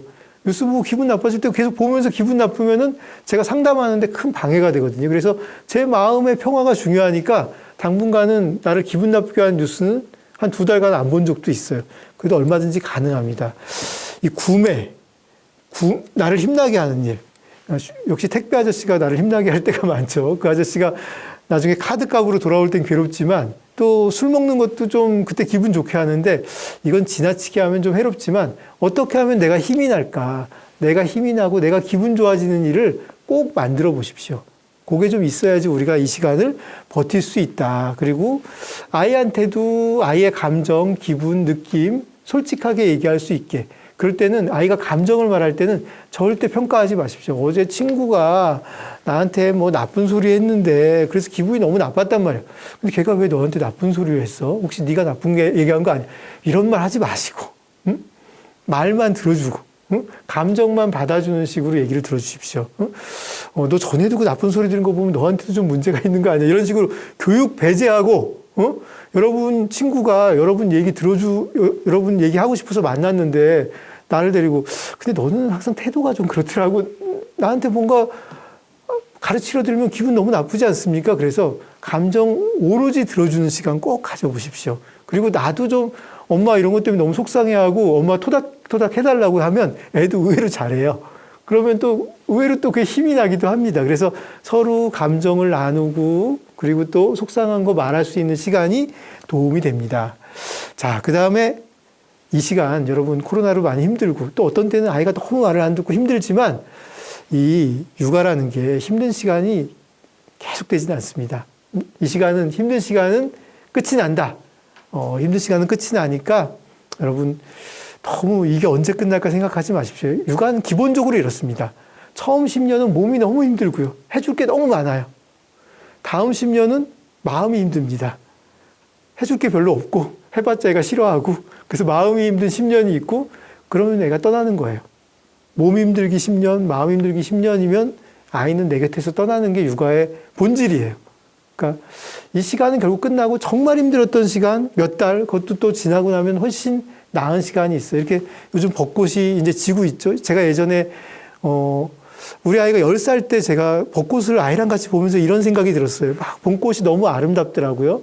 막 반에서 너무 예쁘다 이렇게 보는데 열흘 지나면 이 벚꽃은 다 지지 않습니까? 근데 내가 옆에 있는 우리 애를 보니까 그때 애가 10살인데 얘도 시간 지나면 이런 애는 없을 것 같아요. 물론 나무도 벚꽃에 잎이 져가지고 막 무성한 나무가 되겠지만 그 벚꽃은 없잖아요. 우리 아이도 나중에 큰 아이가 되겠지만 지금 이 10살의 아이는 영원히 없겠죠. 이 순간은 정말 마지막 아닙니까? 우리가 지금 너무 괴롭지만 어쩌면 내 옆에서 이렇게 막 나를 힘들게 하고 또 때로는 또 너무 귀엽기도 한 이 순간은 마지막인 것 같아요. 제가 큰애를 키우고 되게 후회했던 게 뭐냐면 큰애가 어느 날 변성기가 온 순간이에요. 얘 아기 때 목소리가 영원히 내가 들을 수 없구나 이런 생각에서 둘째를 불러가지고 제가 둘째 목소리 녹음을 해놨어요. 응? 그 목소리를 계속 남기고 싶어요. 그 순간이 없으면 지금 우리 둘째는 그 어렸을 때의 목소리를 들으면 너무 상상이 안 갈 정도의 목소리를 갖고 있죠. 여러분 옆에 지금 되게 힘든 그 순간이지만 어쩌면 또 이 순간이 되게 행복하고 어쩌면 너무나 사랑스러운 그 아이가 옆에 있는 순간일 수도 있고 이 시간은 결국 흘러가고 더 이상 오지 않는 시간이라는 거 꼭 기억하시면 좋을 것 같아요. 마지막인데 이 부부관계, 이 코로나 시대는 부부관계가 참 더 중요한 것 같아요. 응?